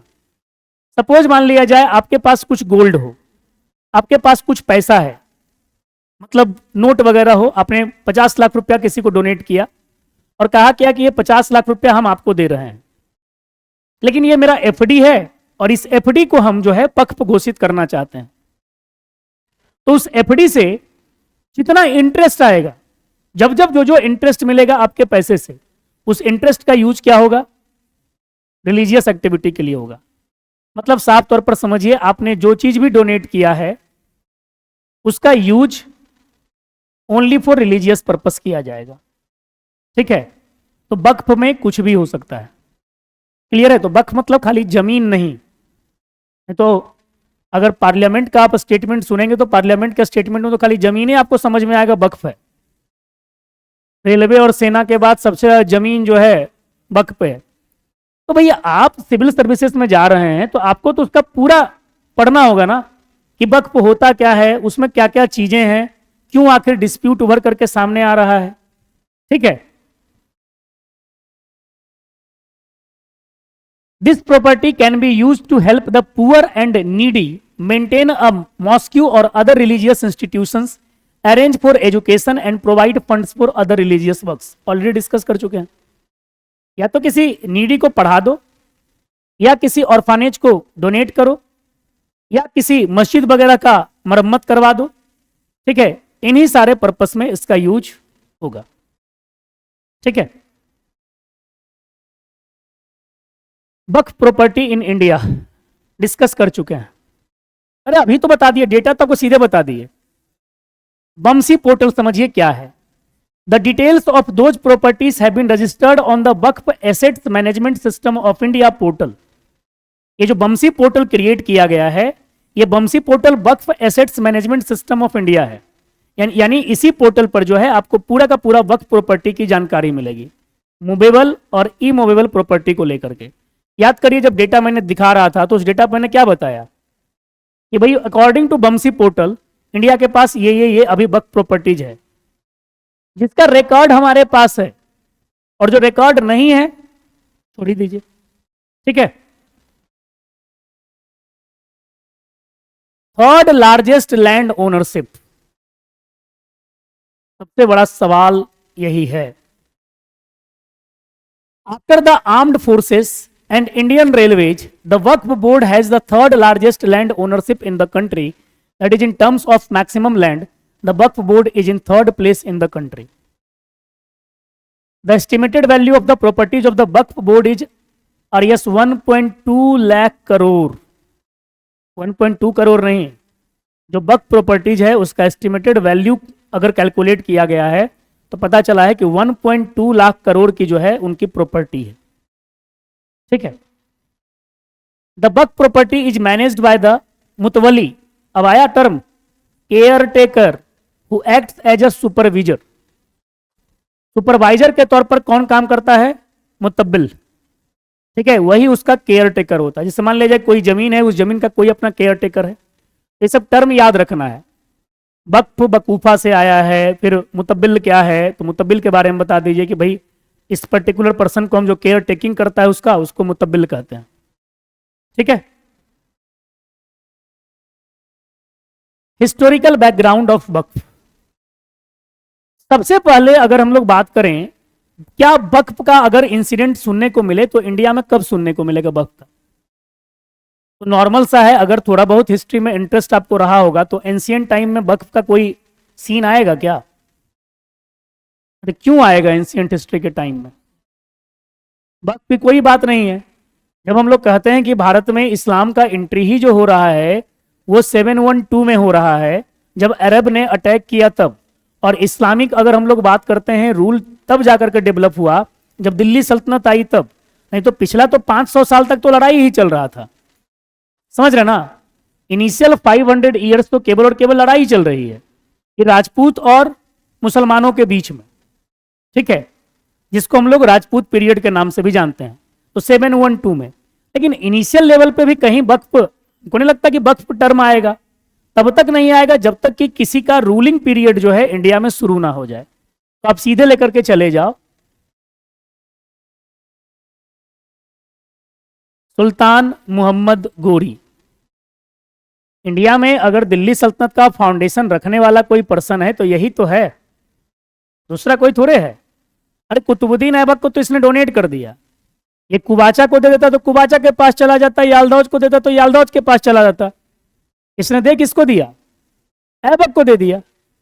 तो जो ये कर सकता था इसने किया। ठीक है, ये ध्यान रखिएगा। The first example of this was the dedication of a village to the Jama Masjid of Multan by Sultan Mohammad Ghori in 1173। Multan को जीता था, आपको पता होगा, इसने मोहम्मद गोरी ने। और मोहम्मद गोरी ने जब मुल्तान को जीता तो मुल्तान को जीतने के बाद में इसने क्या किया भाई, उसका एक गांव जो था उस गांव को किसको डोनेट कर दिया? मस्जिद के लिए डोनेट कर दिया। तो माना गया कि इंडिया में वक्फ का जो सबसे पहला एग्जाम्पल देखने को मिला है वो यहीं से देखने को मिला है। ऐसे भी इस पर्सन का नाम दो पोर्शन पे आप याद रखिएगा, एक वक्फ डोनेशन को लेकर के और दूसरा इक्ता सिस्टम को लेकर के। ठीक है। The first attempt to regulate waqf was made in 1923। In independent India, the Parliament first passed the Waqf Act in 1954। Already हम लोग शुरुआत में इन सब चीजों पर डिस्कस कर चुके हैं अलग अलग एक्ट के थ्रू। उस एक्ट को रिप्लेस कर दिया गया 1995 में, फिर 2013 में अमेंडमेंट किया गया, है ना। और अब उसी अमेंडमेंट पे हम लोग नया बिल से बात कर रहे हैं और ये आता है 2025 के बिल के बारे में। ठीक है, कितना टाइम हो रहा है?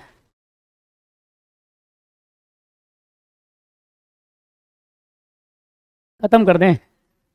नहीं, थोड़ा ज़्यादा है, नेक्स्ट क्लास में तो खत्म कर देंगे। ठीक है, मतलब इतना वक्त पे आपको समझ करके चलना है। ठीक है।